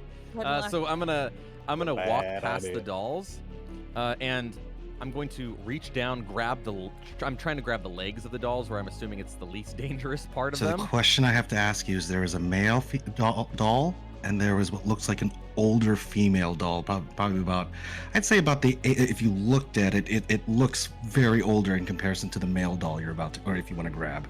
Which one are you going to grab? Whichever one is closest to the door. It's the male. It's going to be the male. So I don't have to worry about it's distance for me, not resistance at this point. Got you. You've got the male doll in your hand. And I'm essentially I'm trying to bend down. I don't know if they're looking at me as I'm moving away or like what's going on. It's exactly that. The eyes look directly at you as you're moving. You're about to move. They are paying attention to things like your Achilles tendon, your wrist, the midpoint of your femur, parts of the small bones in your hand.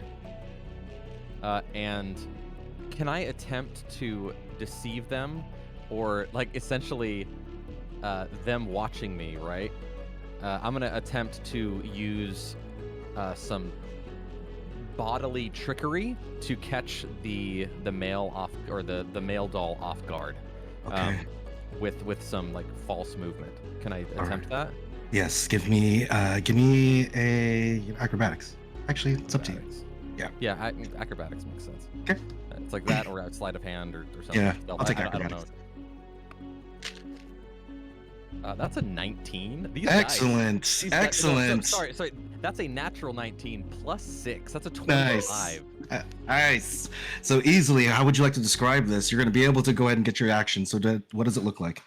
So what I'm going to do is I'm going to look away from these creatures, and I'm going to kind of duck down, slide my kind of long, slender leg underneath the male and kick it so that its feet fly out toward the door, and then I'm gonna reach and grab and try and run with this thing. Excellent. You kick this thing out. Now, since you kick this thing out, you would see this doll fly right past you. Let's go to Vago. Anything else for you? As this doll starts to, you would see it just gets punted right out. I mean, I'm using my movement to run out after it as well. Absolutely, and you would see him coming right behind it. You guys closing the door. I lock it right behind it. I'm just yelling, close the door! Close the door! So hopefully at this point, now we have a single doll outside these gates. And you would see this doll staring right at you. It has a pair of overalls on for the most part, the kind of pantaloons, the skin on this doll. You can even see pock marks that have been placed into it. Its eyes looking directly at you, but it has its arms up, and you'd see its mouth open. It goes, "Hello." And I'm just gonna yell, "Kill it!" With fire? Can I cast catapult on it and just launch it into the side of the jail door? Absolutely, absolutely. And you would just comically, it's like what's that, Wile E. Coyote landing on this thing. You just see this thing getting flown right at it. Yeah. Just some pinball nonsense. Up in and there. you just see that go boom right against the door and fall right off. The head goes and hits the ground. You would see one of the eyes that have been placed into it roll right out, look right at you. The wooden eye starts to roll like a marble and falls right into the canal. Ooh, yeah. Is the body moving? The body is not moving, but you can say it does lack a head and lack an eyeball, but the body itself is laying face Fires down. next to us? The eyeball rolled right into the canal. But the fire's next to us on the battlement. That's correct, yes. Yes. I'm going to pick up the head because I feel like it's the less dangerous part. And you would go to pick up the head, and as you're looking at it, you would see one eye look at you, and you would just see its mouth go over and over again. I would like to go to the body itself, and I want to start dismantling, like pulling it apart. And the hands are trying to grab parts of the granite. You would go up to the back of it and pick it up. You would see its hands are trying to go at its in front of it. The same part as the head is trying to bite. You would see its hands trying to grab whatever it's trying to bite, but obviously the two are disconnected. You're trying to just... so it cannot grab into us, but now we have a nice wood pile. You would break parts of the piece of the wooden doll apart. Two of the arms go, and you'd see the two legs still trying to kick. For the most part, you have a torso, you have the arms, the legs, and the head of this wooden doll. I want to take my foot and kind of just break both of the legs. You break them off just like you would break a table or a leg of a table. Snaps right down. Let's go to Deefy. Anything for you? I was actually gonna ask Sanala, can I have one of those legs, please? I'm just gonna toss it over. Catch it. You got it. And I'm gonna take the razor wire that's wrapped around my fist and tie it around that into a nice little whip. You have it exactly as you have it around. You have this what looks like a wooden leg that articulates at the knee, and some of the razor wire wrapped around it, at least loosely. Anything else? For the rest of those, you have this body that's been pulled apart, or at least the wooden parts of it. And when you decide to pull it apart, you would see inside, if you look at the headstock, it does have a working spine, or at least articulated points to a spine. At the same point as you pull this, the head stops moving and looks directly at you, Vulcan, and says, "Mom, I'm gonna go home now." Sure, I'll dunk it into the fire because I don't want to talk to him. You see this head start to burn, and you can hear this over and over again as the red flames go to blue, and it begins to melt as the mouth stops moving, and you would assume the magic that animated this doll is gone. So we just have to destroy the head. Well, thanks everyone. I realize, I know logically that the dolls aren't the ones doing this. There's somebody else here. Would I have any idea what type of creature or what, like, looking around, looking at like the not masochism, the look and everything around you. Like the sadistic practices, and having had this background as like a investigator, as like a part of the whatever the main quote unquote police departments who investigate crimes, who like look into these things, knowing all those types of criminals or behaviors or whatever it might be, would I have any idea who is behind this? And what you would assume, give me a investigation when you get a chance. Would I also be able to bend my knowledge of being a outland sort of scout to the surrounding area of the city? Absolutely. Give me an investigation as well. I'll give you an advantage on this as well, since you have. Go ahead. That's did you give me advantage or just them? Just him advantage? You as well. Okay, I so got that an was F. 7 plus 4. Let me try again. Okay. 10 plus 4, 14. 14. What's your other number up top? I got a natural 20. Nat Oh, 20. Excellent. okay. So, the question I have to give you, or actually know, what you'd see around here and recognize, you would hear, as you were trying to figure out what would make this, what would cause all this wanton destruction, having spent the days prior to this as freedom fighters and getting to this point of capture. But what I would give you in the middle of all this is you can hear footsteps coming from the distal end, far from your right. You can hear footsteps approaching. I would like to take a like to try and stealth. Give me a stealth check if you'd like.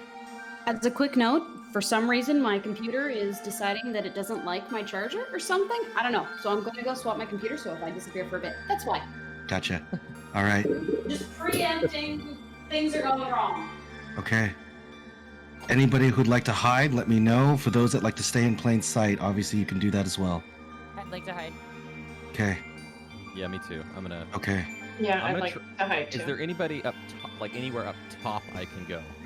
Yes, you Anywhere can. There's a that- small ledge right above the braziers. Yeah, I'm gonna hop up there. Okay, give me an acrobatics check as well. Yeah, that's a 22. Okay, I'll have you hiding up there, and you'll have a vantage point at seeing below. So you're gonna hide? Yeah. What does it look like? Where are you hiding so- in all this? If they're coming from the right, that means they're coming from where, like the two bridge. Okay. Yep. So would I be able to hide like behind the pillar that's all the way, not the one that's on the other side of the canal, but the one that's like No, on the opposite side. That one, yeah. Yes, you can. All right, give me a stealth check when you can. I got a 15 on my stealth check. And I don't Perfect. have 12. the- Perfect. I would put you behind the pillar. Go ahead and place you behind the pillar. We're going to place, let's see. Let's go with Volgan. Where would you like to hide? behind the brazier, furthest away from where the creature's going. Got you. It's going to be closest to the far left, or left-hand side. Yep, that's perfect. Let's go to Deefy. Where would you like to hide? I'd actually like to go behind the wall behind the brazier Gotcha. where Volgan went. Okay. And let's go to the final. That would be Me. Karen. Yep. Where would you like to hide? I want to kind of clamber my way up. We have two more. Can I clamber my way up with the rogue? Yes, give me an acrobatic check when you get a chance. That is. Can I, before you... 17? Oh, that's okay.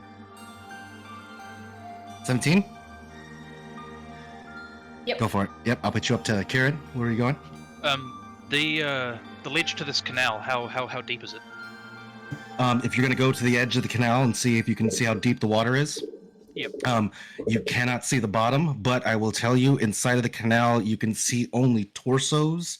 You can see arms. You cannot see because of the thickness of this. It is parts of it as you look into. Give me an investigation, and if you get high enough, I'll see if you can ascertain the depth. 12. 12. You're taking a good close look.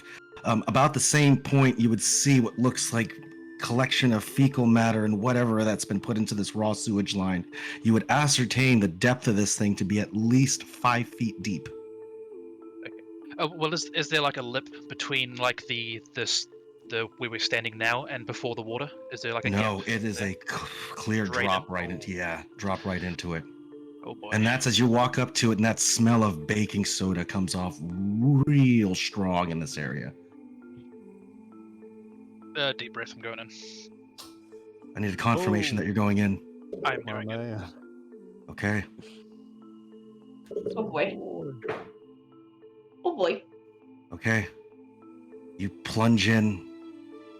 And the minute you open your eyes, you recognize that whatever you have jumped into has the base of about 10.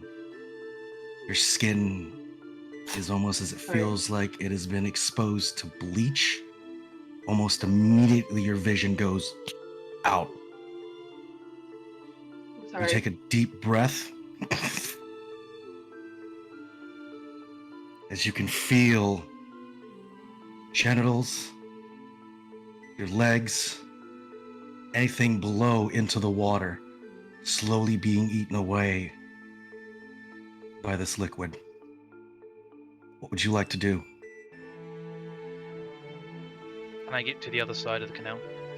How Yes, you far can. is it? It's about 10 feet. Would you like to make the way? Yep. Fuck it. You take- I'll go for it.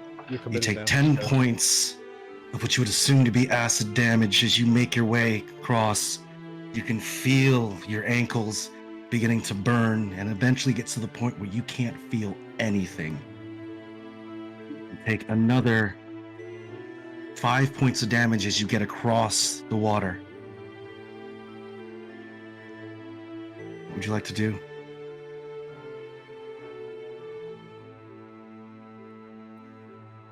So I'm out now fully. You want to pull yourself up? Yeah. Yes, please. Okay, give me a athletics when you get a chance. Nope. That's a big old 2. You take 11 points of acid damage as you can feel your ankles and you can feel your legs begin to dislodge. You would look down, and because of what looks like a quagmire of human feces and whatever miasma that's been put together, you take a deep breath. It starts to get real dizzy.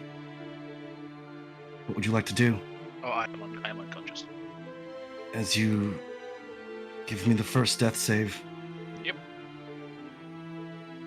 None of us have any idea this is happening. Oh, that's a big oof. That is a natural one. And all of you, in a summary of a couple of seconds, the water that he just jumped into might as well have been hydrochloric acid. As he goes in and recognizes everything below the water surface has been completely eaten away by a very caustic base. That high baking soda smell begins to eat away both the fact that he's naked, his genitals burn, his thighs are exposed muscle, his legs and his ankles as he goes to pick himself up and drops back into the water. At the sudden plunge upwards, you would recognize the back showing. You move your eyes and you can see the bones on the back of his hips. He crawls onto the other surface. We'll consider yet one failed death save as you're laying across the opposite sides of that water.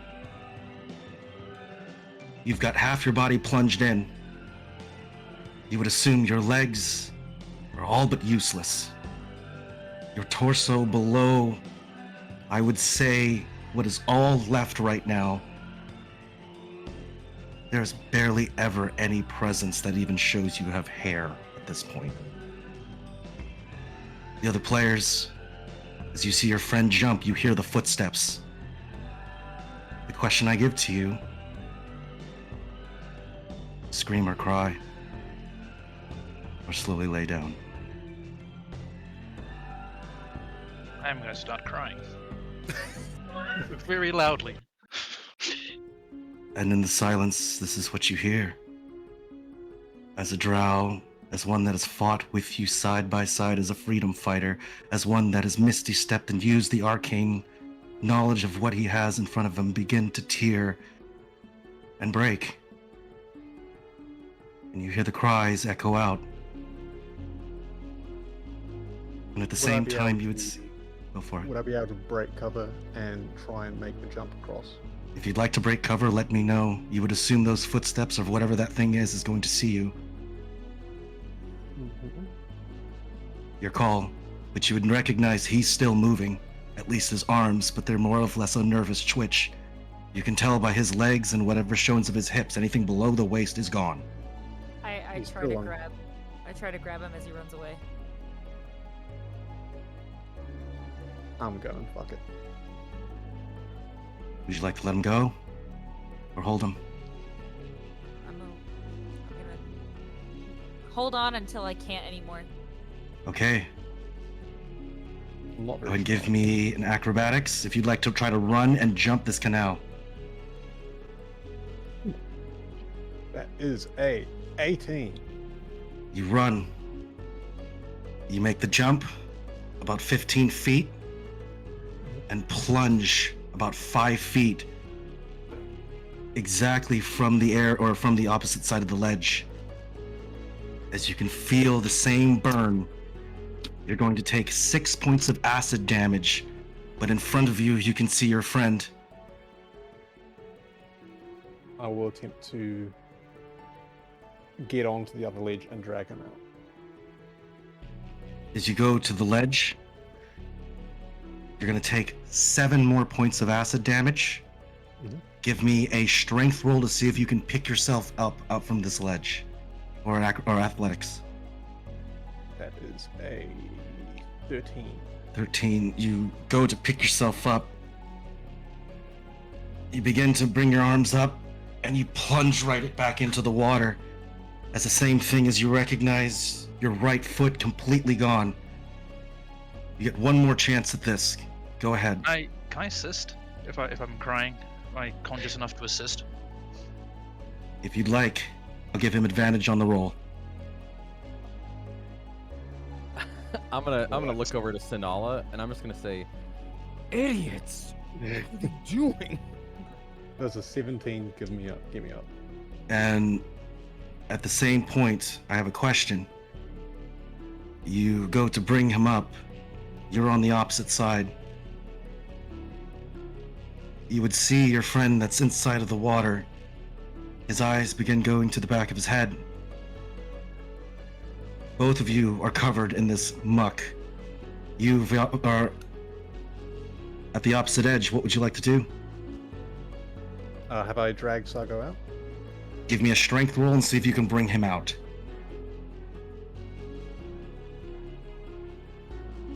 Ha! 5. And that's where you would pull. All of those good rolls to start. You take 11 more points of acid damage as what looks like you pull Sago and what looks like a bunch of it begins to cover you. How many hit points do you have? I missed the second one, so I took 6 the first time I went in. Yep. I You took 8 another one, and 11 on the last. I'm down by 1. -1. And you would see Sago grab and hold in this momentary reprieve of what pain that is now at least rendered the lower half of your body useless. You grab hold, and at the same point, you would see our friend Volgan's foot slip, and he goes right into the pool of water itself. Everybody across. Question I have to give. Is there any response to you? Cry or scream? It will be a scream. It'll be You'll go ahead and get your 2 hit points back. You will be at 1 hit point in this water. Enough to use our other friend's dead body, but he is what you would assume our good friend Kyrian is liquefying in the pool below. You resting up top at 1 hit point. Everybody can see this. He's crying. He begins to, he's screaming in the middle of this canal.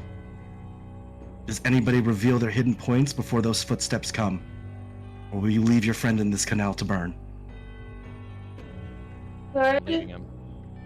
I use, because I know Mage Hand is only, I think, 10 pounds. Yes. Could I use it not to pull him up, but to give him give him some help getting up? Does that make sense? Almost as if it was like extending a hand out? How would you Yeah. describe its use? Yeah, like the Mage Hand kind of like, as if as if I was standing on the opposite side of the ledge, but instead the hand is helping pull him up. So like when he tries to get up, like he gets some kind of help action. Is that possible? It's possible for definitely to do the action. It's up to you if you'd like to at least try to use your mage hand to pick him up. Yeah, I'd like to try. Okay. At 1 hit point, go ahead and try. Give me an athletics check when you get a chance. That is 13. And you would feel this ghostly hand begin to try to pick you up. What is the weight limitation on that ghostly hand? It's 10 pounds. And at the same point, you would pick yourself up, and there's this smile. How would you look like if this ghostly hand were to lift you from this water?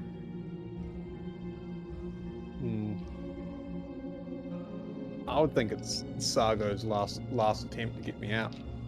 And you would see this, grin go on your face. As the 10 pounds is exceeded and it finally vanishes in front of your hand, and you fall directly backwards into the water.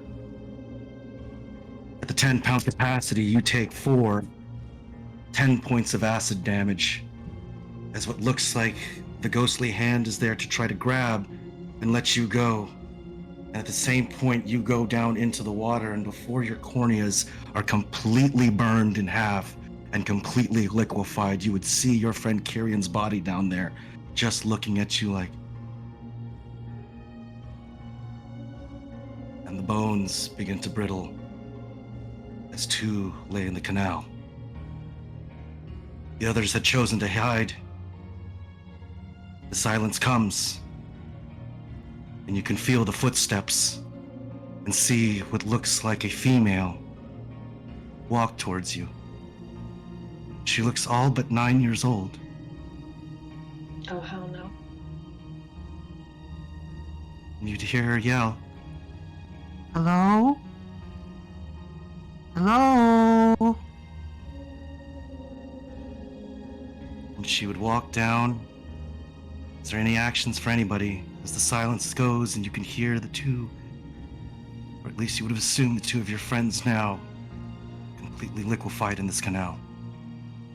Oh, go ahead. Do it. I was just gonna kneel down and try to like cover my mouth as I'm breathing heavy and trying not to sob as I just watched 2 of my friends die. You would hear the same. Hello? Are you hiding in here? So, Hello?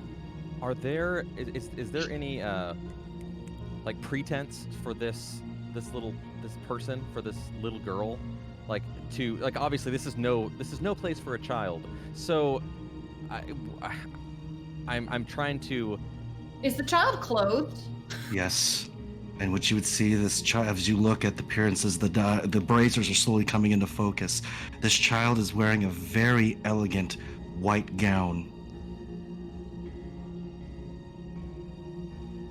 Is there anything illusory about this? Like, can I sense with my eyes or with my insight any kind of like falseness here? Absolutely. Is there anybody else looking at this? Can I, like, since I'm behind this pillar, can I try to, like, sneakily look, see if I can see the Absolutely. child thing? Absolutely. So what I'm going to do is give you both advantage on your roll. Go ahead and give me a insight check. Right. I think I have 18. Okay. Yeah, I have an ability called Eye for Detail. Okay. Cool. And you would. What you got? That's a natural 20 with the advantage. Hey, there we go. Hey. So Hey. what you would see, I would say this person is right next to like that pillar that's far across. You would see this individual go and grab what looks like pieces of the doll, and then she would pick it up and she would close her eyes and she would take a piece of the doll and reattach it, and you would see the doll's hand move. And she Can I looks cast at it. detect thoughts on her? Absolutely. Okay.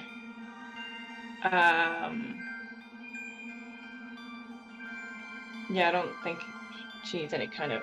Okay, so what you would Saving hear throw. in her thoughts is it seems as if like you are looking through a picture. Think of it as if you've ever seen those little toys you would look into and you would touch the side of it and it would show like a flashing of images, like on reels, right? It's very similar to what you're seeing right now, at least what you're perceiving as her thoughts.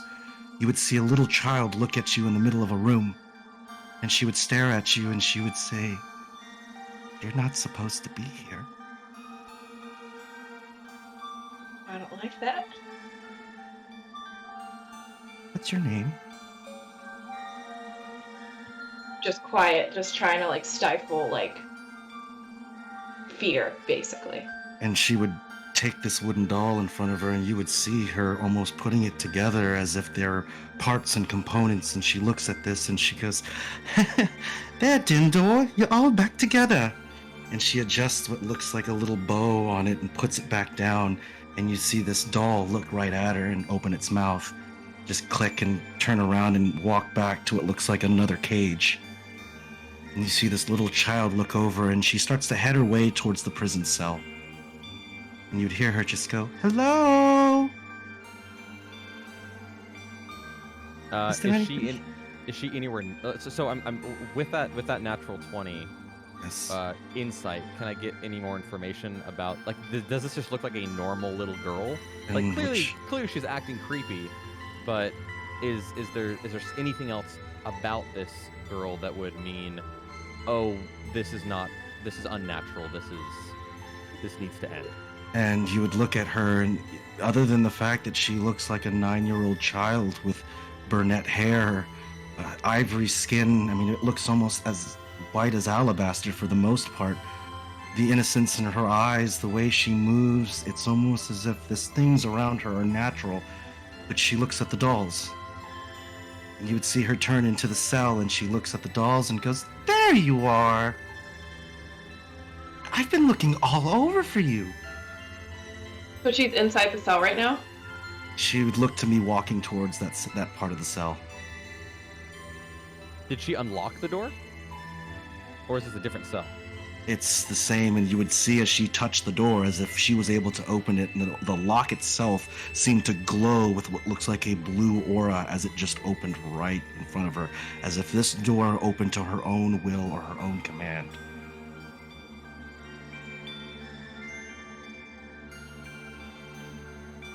Okay. Is she? I guess I'm gonna kind of hold my action until she actually enters the cage. Okay. And you would see her walk inside of the cage, and you would see some of the other dolls, and she goes, "Come here, Mari." And she picks up the first doll. She gets her to the one, and she goes, "Alexandria, your hair seems to... You've gotten yourself dirty." And she seems to, like, throw what looks like pieces of parts of the drow scalp that's now laying on the ground. If there's anybody that can see this, particularly Lysandria, because you're behind the pillar, it's as if you're seeing a 9-year-old kid pick up what looks like a handful of Cabbage Patch dolls in her hand. But it's all like the wooden dolls. Okay. She turns around. Go Go ahead. I was gonna say, with that, I'm gonna go ahead and activate that insightful fighting ability again, and essentially do a deception versus insight check on her, just so that I can, if needs be, dispatch her as quickly as possible. Okay. That is a 12 insight. What you see is a 9-year-old playing with toys, and the way you can look at her, she recognizes, and you get this feeling. As a detective, you've seen this before. If you've ever done any kind of police work, sometimes people's situations are very dire, but they find the peace and happiness in the subtle amounts of joy. And these dolls are everything to this little girl. You can tell the way she cleans them and the way she holds them. There's no prejudice here. She knows what these dolls are capable of doing, but she holds on to them. You would see, and she turns her back to you. I'm gonna jump down and close the cage. You would go to the cage. Taking your first couple of steps, I need a confirmation you're about to lock this 9-year-old child inside of this cage. Yes, I'm gonna try and do it stealthily, as far as like walking over to the door and then closing it as quietly as I can without them knowing. Can I Is that ready an action? Absolutely. Absolutely. Can I ready an action that if any of the dolls or the little girl tried to go for Cal, I use Firebolt? Okay. And you would hold and ready this spell of the clock that would close. You would see this 9-year-old look at you and just drop the dolls. And she runs to the cage, and the look she gives to you is this is her absolute fear. She doesn't say anything because she was told never to speak to strangers. But you see her death gripping this cage as if she wants out. They always play the victim. I'm repeating to myself, they always play the victim. I didn't do anything to you. I saw you open this cage already. And I'm sure you can do it again from the inside. But we're leaving. And I'm going to say, let's go. And I'm going to run I don't even know what direction. I'm going to guess if we're going to go in the direction the little girl came from. Okay. I'm going to follow Cal. Hearing that, I'm going to follow too. Deefy, before you run, you would hear the little child look to you and tell you, do nothing to you. Please don't leave me here. My mother's going to be very mad.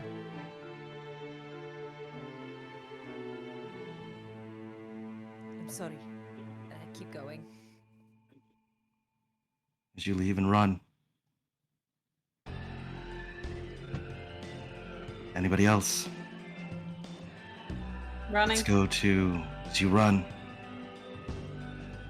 you head towards where she came from. There's a long hallway.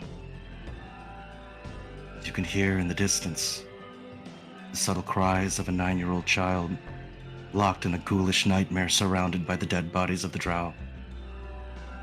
You recognize that she wants out. She can't.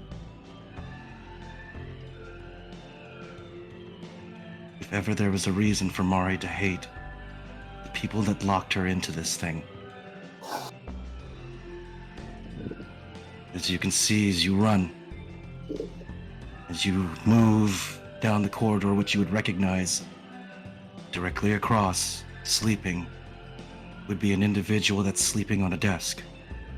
If you look at his size, he'd probably be about 7'4", if that. If you looked at him, he doesn't wear clothes, but all but a small loincloth.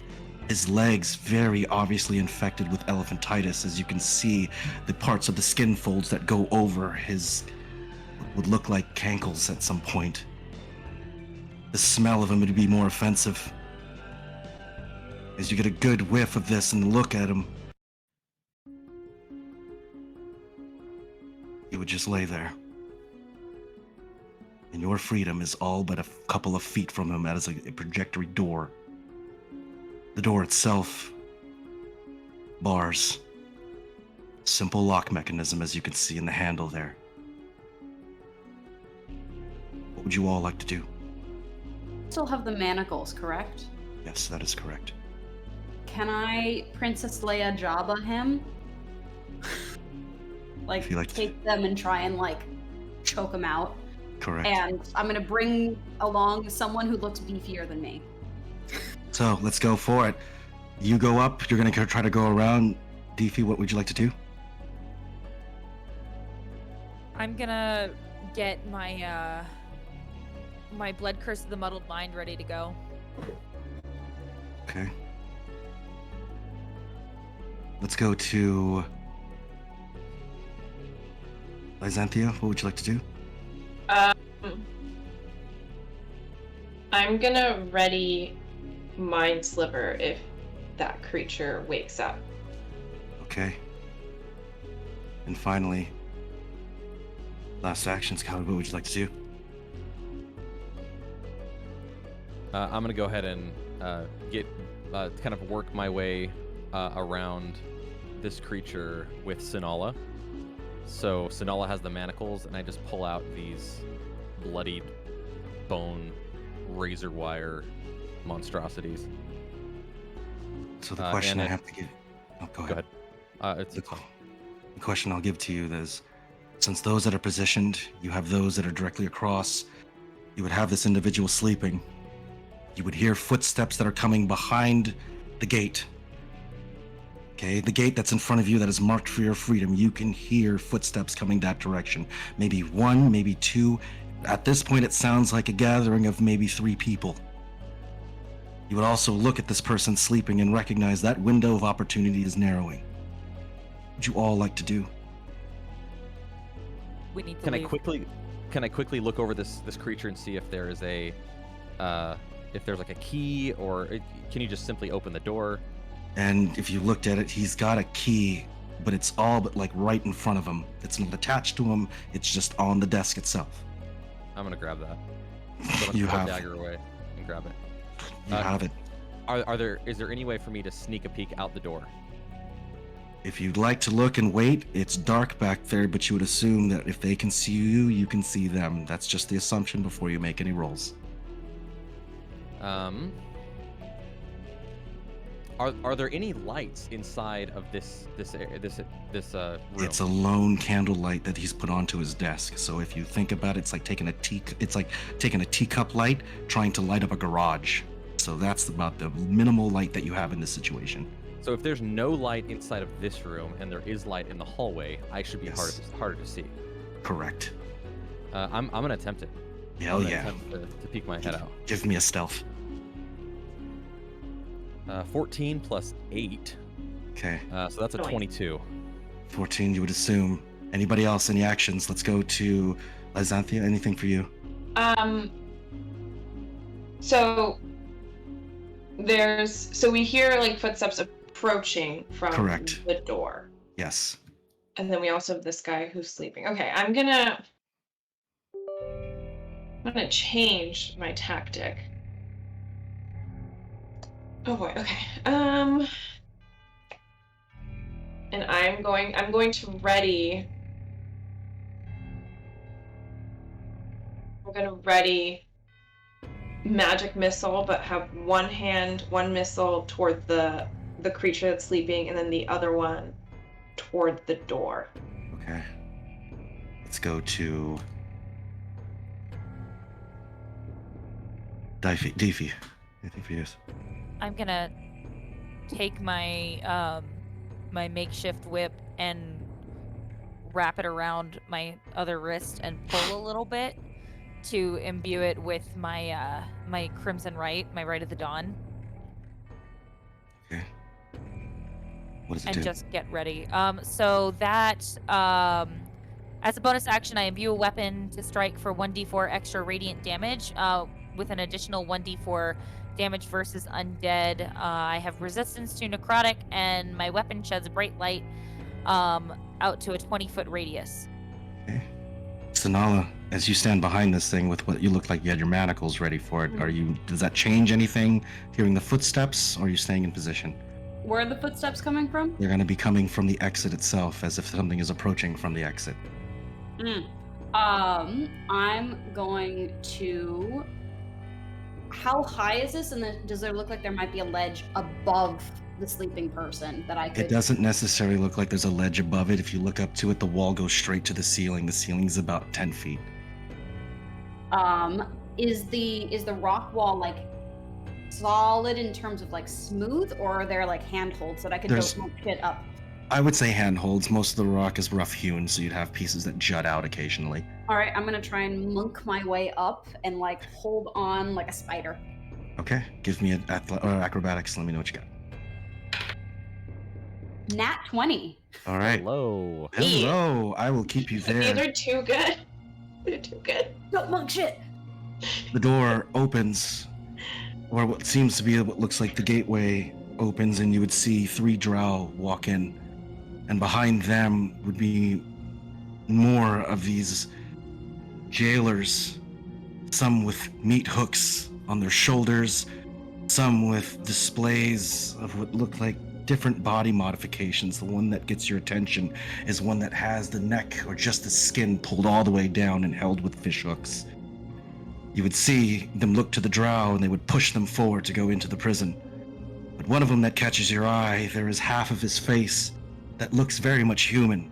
The other half looks drow, as the colored skin, or the skin of at least what looks like a faint violet. Keeps his face down. You would see them begin to move these drow past. They would walk by. All of you are in the same position. Are you hiding? They look like they're about to open the door. So technically, I'm right behind the door. Does the door? Correct. Can I tell if the door opens into the room or into the hallway? It's going to tell as they're approaching through this, it was going to open towards them. So it's going to be able, it's opening towards them, and the drow that are walking towards you, they all look, I would say, very much as if they are prisoners of some sort. They have different scars, they've got black eyes, some of them are missing teeth. As you can tell, they have probably been through the ringer. So it appears like they're bringing prisoners back into the prison. That's correct. That's correct. Can I move by, like, to be on one side of the door? And I'm gonna hand one end of my whip, the one that has the wooden end, to, I know names, I swear. The coward. I'm on the other side of the door. To Cal, and just like yank it taut and stand opposite him and get down low. Yes. So we're gonna. Ooh. I mean, depending on who enters first, but we're gonna see what happens. Oh, could actually me peering through? Could I see their marching order? Yes. Yes, you have the 3 drow in front, and because the drow are moving, they're not necessarily moving in unison. You would recognize there's another 3 guards behind them. Okay, so I'm gonna signal to Deefy to actually not have it taut, to have it like loose, and then I'll signal when we're gonna like put it up. Okay. So I'm assuming they're gonna push the prisoners through first. Okay. You would see the 3 prisoners begin to walk forward. At the same point, Sanala, because of the distance that you're at, you would see the individual jailer just go What is it? And these 3 drow walk up, and they begin to converse. If anybody here speaks Infernal, you would be able to hear the exchange. I So you can hear this. 3 drow for the cells. The queen wants 4 more upwards. We have to give the sacrifice. What do you mean? It's for her daughter. Get him up. And see the 3 drow just look at each other and they just keep their heads down as they Can I begin to walk. relay this telepathically to the rest of the party? Absolutely. Okay. So I let them know what I heard. I say, it looks like they're preparing for some kind of sacrifice and they need 4 more. Drow. They need drow. They said drow specifically. I am a little bit confused as to... So this jailer has woken up. It doesn't see us? I'm confused. As you can see, as he's looking around, you recognize there are wooden eyes that he has. He's completely blind. Okay. So we're just being quiet.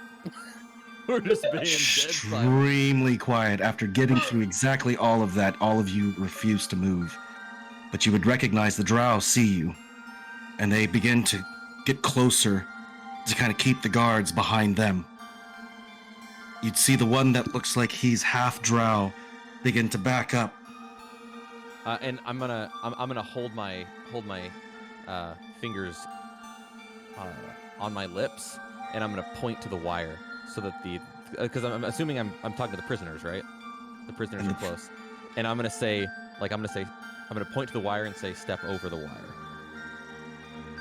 You would see him look. He turns to the right.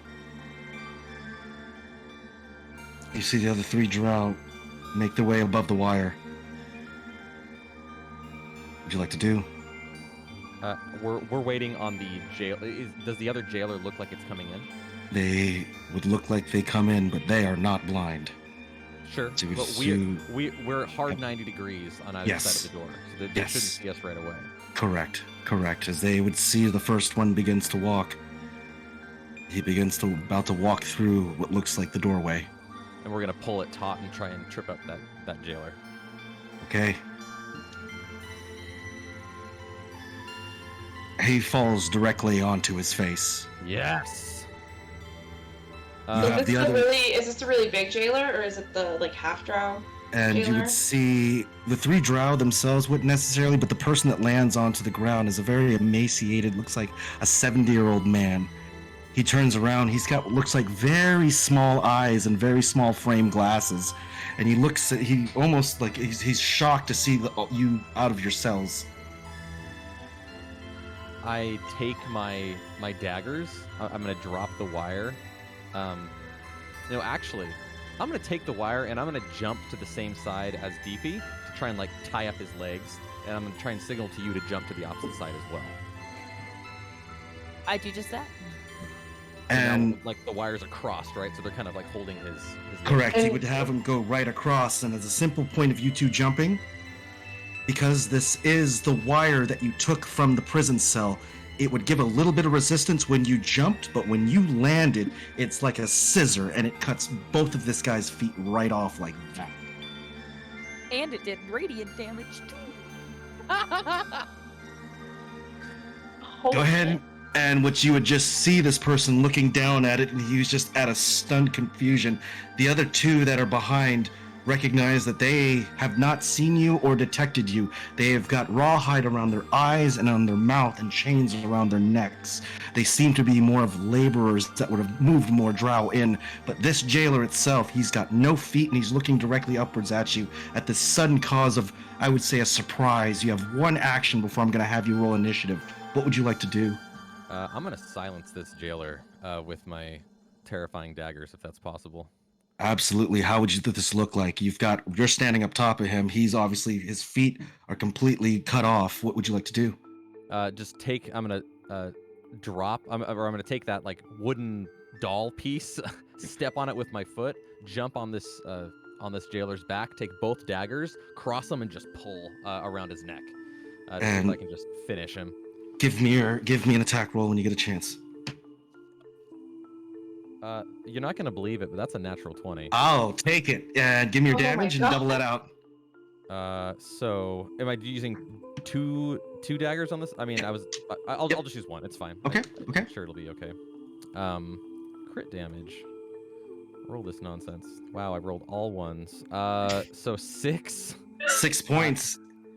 6 points of damage, and then I technically have 2 weapon fighting, so I don't know if you're gonna allow me to use a bonus action to use my other attack. I would say go ahead, and if you want to go ahead and do it, what would it look like if you were to give a bonus action to make sure this thing was killed? How would you like to do it? So I'm gonna say that with the blood and viscera on my hands, that even though obviously it's a bad strike, like my hands are slippery, and I'm just gonna attempt to just kind of jab it like through the back of his neck. And at the same point, you keep stabbing, and at some point of this, you recognize the only thing you're stabbing with is just the handle, because that bone would have broken off after about the 4th stab into this. You would see him just go, and before he can even scream, is just getting nothing but bone to every vital organ in his neck, in his face, in the side of his chest. And there's a point of this where he tries to defend himself, but you've ever seen broken bone, it's sharpest in the weirdest of ways because it's like a scalpel. There's a part where he puts his hand up and you take right off what looks like 4 of his fingertips. You keep stabbing over and over again. That's what he deserves. I'm gonna spit on him, And I'm gonna stand up. And at this point, I recognize that the other jailer is there, like the big dude, and I'm gonna look up at him, and I'm gonna let you take over from here because I don't know what's gonna happen at this point.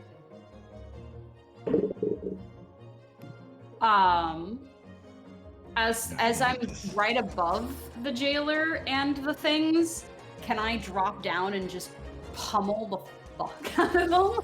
So, here's what I'm going to give you. As you would look at this jailer, each of you would go over, you would see our good friend cut the head off of the one that just walked into it. The 3 drow run up and like grab this jailer and push him against the fence. His head kicks back, and right where you're standing up top of him, he comes right in the distance. You're about right here. The 3 drow are holding him across. What would you like to do? Want to land, like let go, land on his shoulders, and just bop, bop, bop. Your flurry of blows, all 3. Bop. Okay, give me. Why don't we do this right? Go ahead and give me your fury of blows. I'm gonna give you your surprise action since I did say you were gonna get 1 action before I roll initiative. So go ahead and give me your fury of blows. So that is a nat 1 for one of them. That is a 25 for one of them. 25, gotcha. And that's 8 plus 6, so... 6. Okay, I'll give it to you. What's your damage? What's your damage? Yeah. So I'm assuming that's 3. What's my damage? It's 2d4. So that's... Ooh! That's 8 plus 6. All right, let's go with Tiffy. Anything from you? As what you see, these drow are holding this jailer across what looks like a doorway, and what looks like Sanala just going back and forth, punching into this thing. I'd like to run over there and like wrap the whip around him and just yank it as hard as I can. Just trying to maybe sever any sort of vocal cords there. And you would put your foot right above his head, and recognize as you're all naked doing this, you hold his head still and yank right onto this razor wire. And again, this razor wire gives you resistance, but eventually it gets to a point where it's just completely free flowing. And you would hear this very familiar pop, the very same pop you heard that drow get when he had lost his head, as the razor wire goes taut and his head completely rolls off.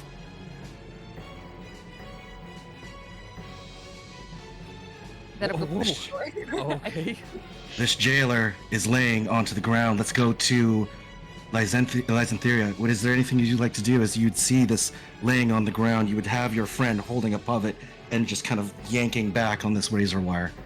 So, both of the there was the one jailer that was sleeping at the desk, and then Yes. were there two jailers that were coming in with the drow. Correct, and you would see those two as they look more feeble-minded than anything. Even in the way you guys move, they are not reacting. They just kind of stay there and just look at you. Okay, so they don't. Can I roll insight to see if they would be a threat? Absolutely. I'm not very smart. That's a 6. And looking at them, you would recognize they are staring more at like the metal. They're staring at things like what's on the desk. They're paying no attention to the violence that's occurring from in front of you. But as far as a threat, they look very tall and large for the most part. So I think Lysithia is just gonna go up to like where her friends are and like one of the dismembered heads just like kick it. Like, gross. And you would kick it over and you would recognize those two staring at it. They don't react. The door that's in front of you, you would see stairs that go directly upwards. A number of mural paintings on the sides of the wall. But for the most part, that gate, which you would recognize as the gate outwards here, is wide open. All that stands in front of you are two feeble-minded individuals that seem to be standing there with what look like, for the most part, manacles of their own. What would you like to do? Do you think we should leave them? Leave them. We have to go. We've lost enough friends this day. I agree. Let's get out. Okay. So we run? Yeah, I'm gonna hold the door open, and then I'm gonna attempt to be the last person to leave the room. Yep. Okay. Including those 3 drow. Are they manacled? You would Like around their see, feet? as you begin to look at them, one of the drow look at you. It's the one that looks like he's got half of his face that looks like a human. He looks at you and says, "Get out of here. I've got business here." If you insist, good luck, friend. You're free to come with us if you want. It's dangerous No. here. This house needs to pay for what they've done. I agree. Give them hell. The little girl's in the cage. Just little girls looking. Yeah, we trapped some creepy child in the cage that we started in. That might give you some leverage. He turns and acknowledges the other drow look, and they also acknowledge you as well as they turn and go deeper into the prison. And then I'm gonna follow everybody out. For those, anybody else, for those exiting, you begin to run down the hall, and there are paintings that are on the sides of the halls. Paintings of what look like a royal family, 2 daughters and 1 king and 1 queen. The kids that you would show you of blue hair and brown, they stand side by side. You begin to run, and there are stairways that go upwards. Would you like to continue upwards to the stairs? You begin to go up to the stairs and would see what looks like an opening into a courtyard. In front of this courtyard. Go. Wait. And I look down, like we're just buck naked, and I'm like, perhaps there's some. We should return and fetch the clothing from those guards. However terrible it might seem, it might hide us a little better than we're currently undressed state. These are the paintings on the hallway. They're like the canvases are like animal hide canvases.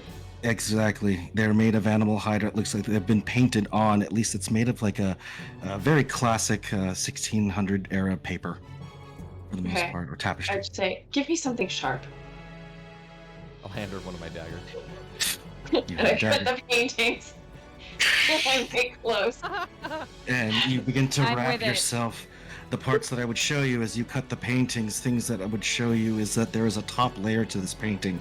It rips off and you have a nice part that looks of animal hide. The painting that still shows, though, is a family of which you see is the queen, and she has a porcelain mask that's been placed across it, and 2 children. If they looked at them, they look like they've probably been dead for 300 years, but they still hold each other's hands looking at the wall. And you would see a gentleman that looks like a king that has what looks like a skeletal face just staring right back. Can I see if I recognize, like, I don't know, religion or can I do a history check to see if I recognize any of the people in the painting? You would recognize that little girl with the hair because it would be the one that you had left in the cell.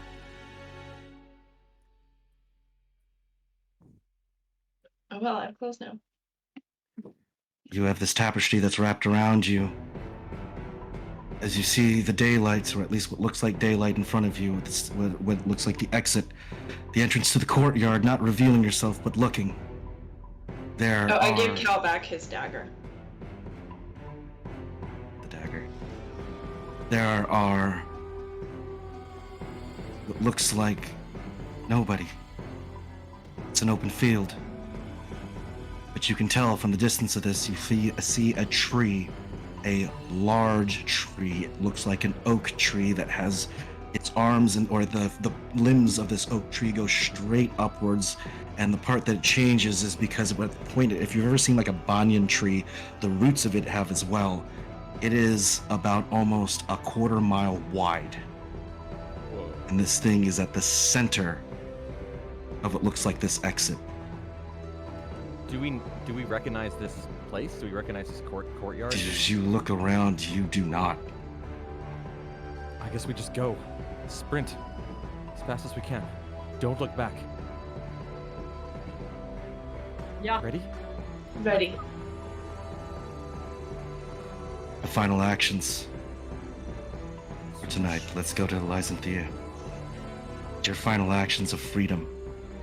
What is the first things that are going through your head? I think it's just a lot of anger and panic. So I think, like, before I start running, I'm gonna turn around and cast Ray of Frost on the door to freeze it, so like no one can get in or out. Okay. Let's go to Callard. Final actions for you. Callard is... Callard is very calculating at this point. He knows that this is going to mess him up for a long time. But he also knows that he did exactly what he needed to in order to leave. The faces of Volgan and Sago flash in his mind, and he tries to, like, bury it. And channels, like, that need to just suppress that emotion into just burning his legs out as he sprints. Movement, bonus action, or cutting action to dash, double dash, triple dash, just driving all that pain into the lactic acid in his legs. Begin to run as far as your legs can feel. Defi, what would your final action be tonight? As I will give the summary of everything once we finish out. Defi, what would you do? A tear slips down my face as I think about the friends we've lost and everything we had to go through to get out of there. But a smile creeps across, as well as I think I get to see my grandfather again. I made him proud. And Sonala, final actions for you. Sonala out in the open has a much lowered. I'm assuming the tree is less than 120 feet away from me, so is just with every single step feeling the vibration, feeling, smelling, sensing everything that's around her, trying to piece together something. Okay. as she's just trying to keep behind the people she knows can see. And what I'll place all of this is that you see what looks like this large tree that's kind of going upwards. You all take a look at it, glance, quickly turn and run as fast as your legs can possibly take you. As you turn around and see what remnants of the castle or remnants of whatever prison that you just escaped, you would see what looks like the mountainside in this castle, at least completely silent. You would begin to move and run, and that's where a lot of Callard's experience in the area as being an investigator would get you past the tree lines. You would keep going as far as your legs would take you, up to the point till you turn around and recognize there is one person staring at you. It is a female. She looks all but 5'8", black hair that goes all the way down to her waist, porcelain and alabaster skin as beautiful as the moon. And she just stares at you. As you run, you can see the visage begin to fade. You would see the small 9-year-old child grab onto her hand. And they both just watch as you drow run. Run as far as you possibly can. And you can hear in the distance. Leave this nightmare. Leave it be for your Goth. My daughter is mine.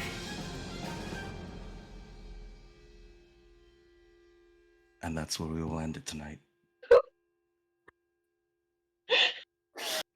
Congratulations, everybody, for a great game, and thank you very much for your participation.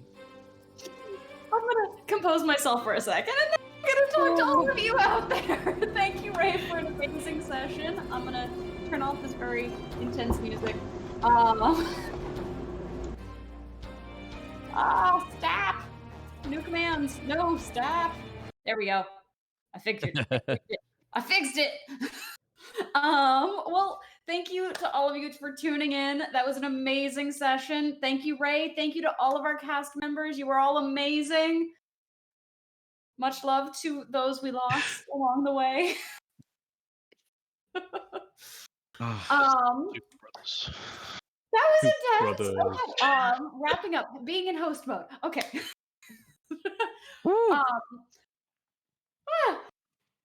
We will be streaming again on October 30th Pacific time and October 31st New Zealand time.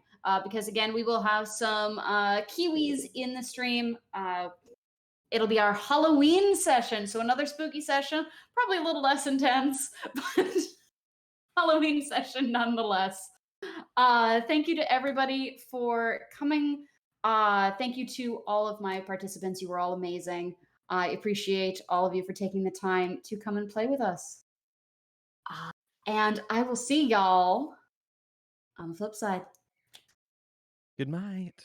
Goodbye.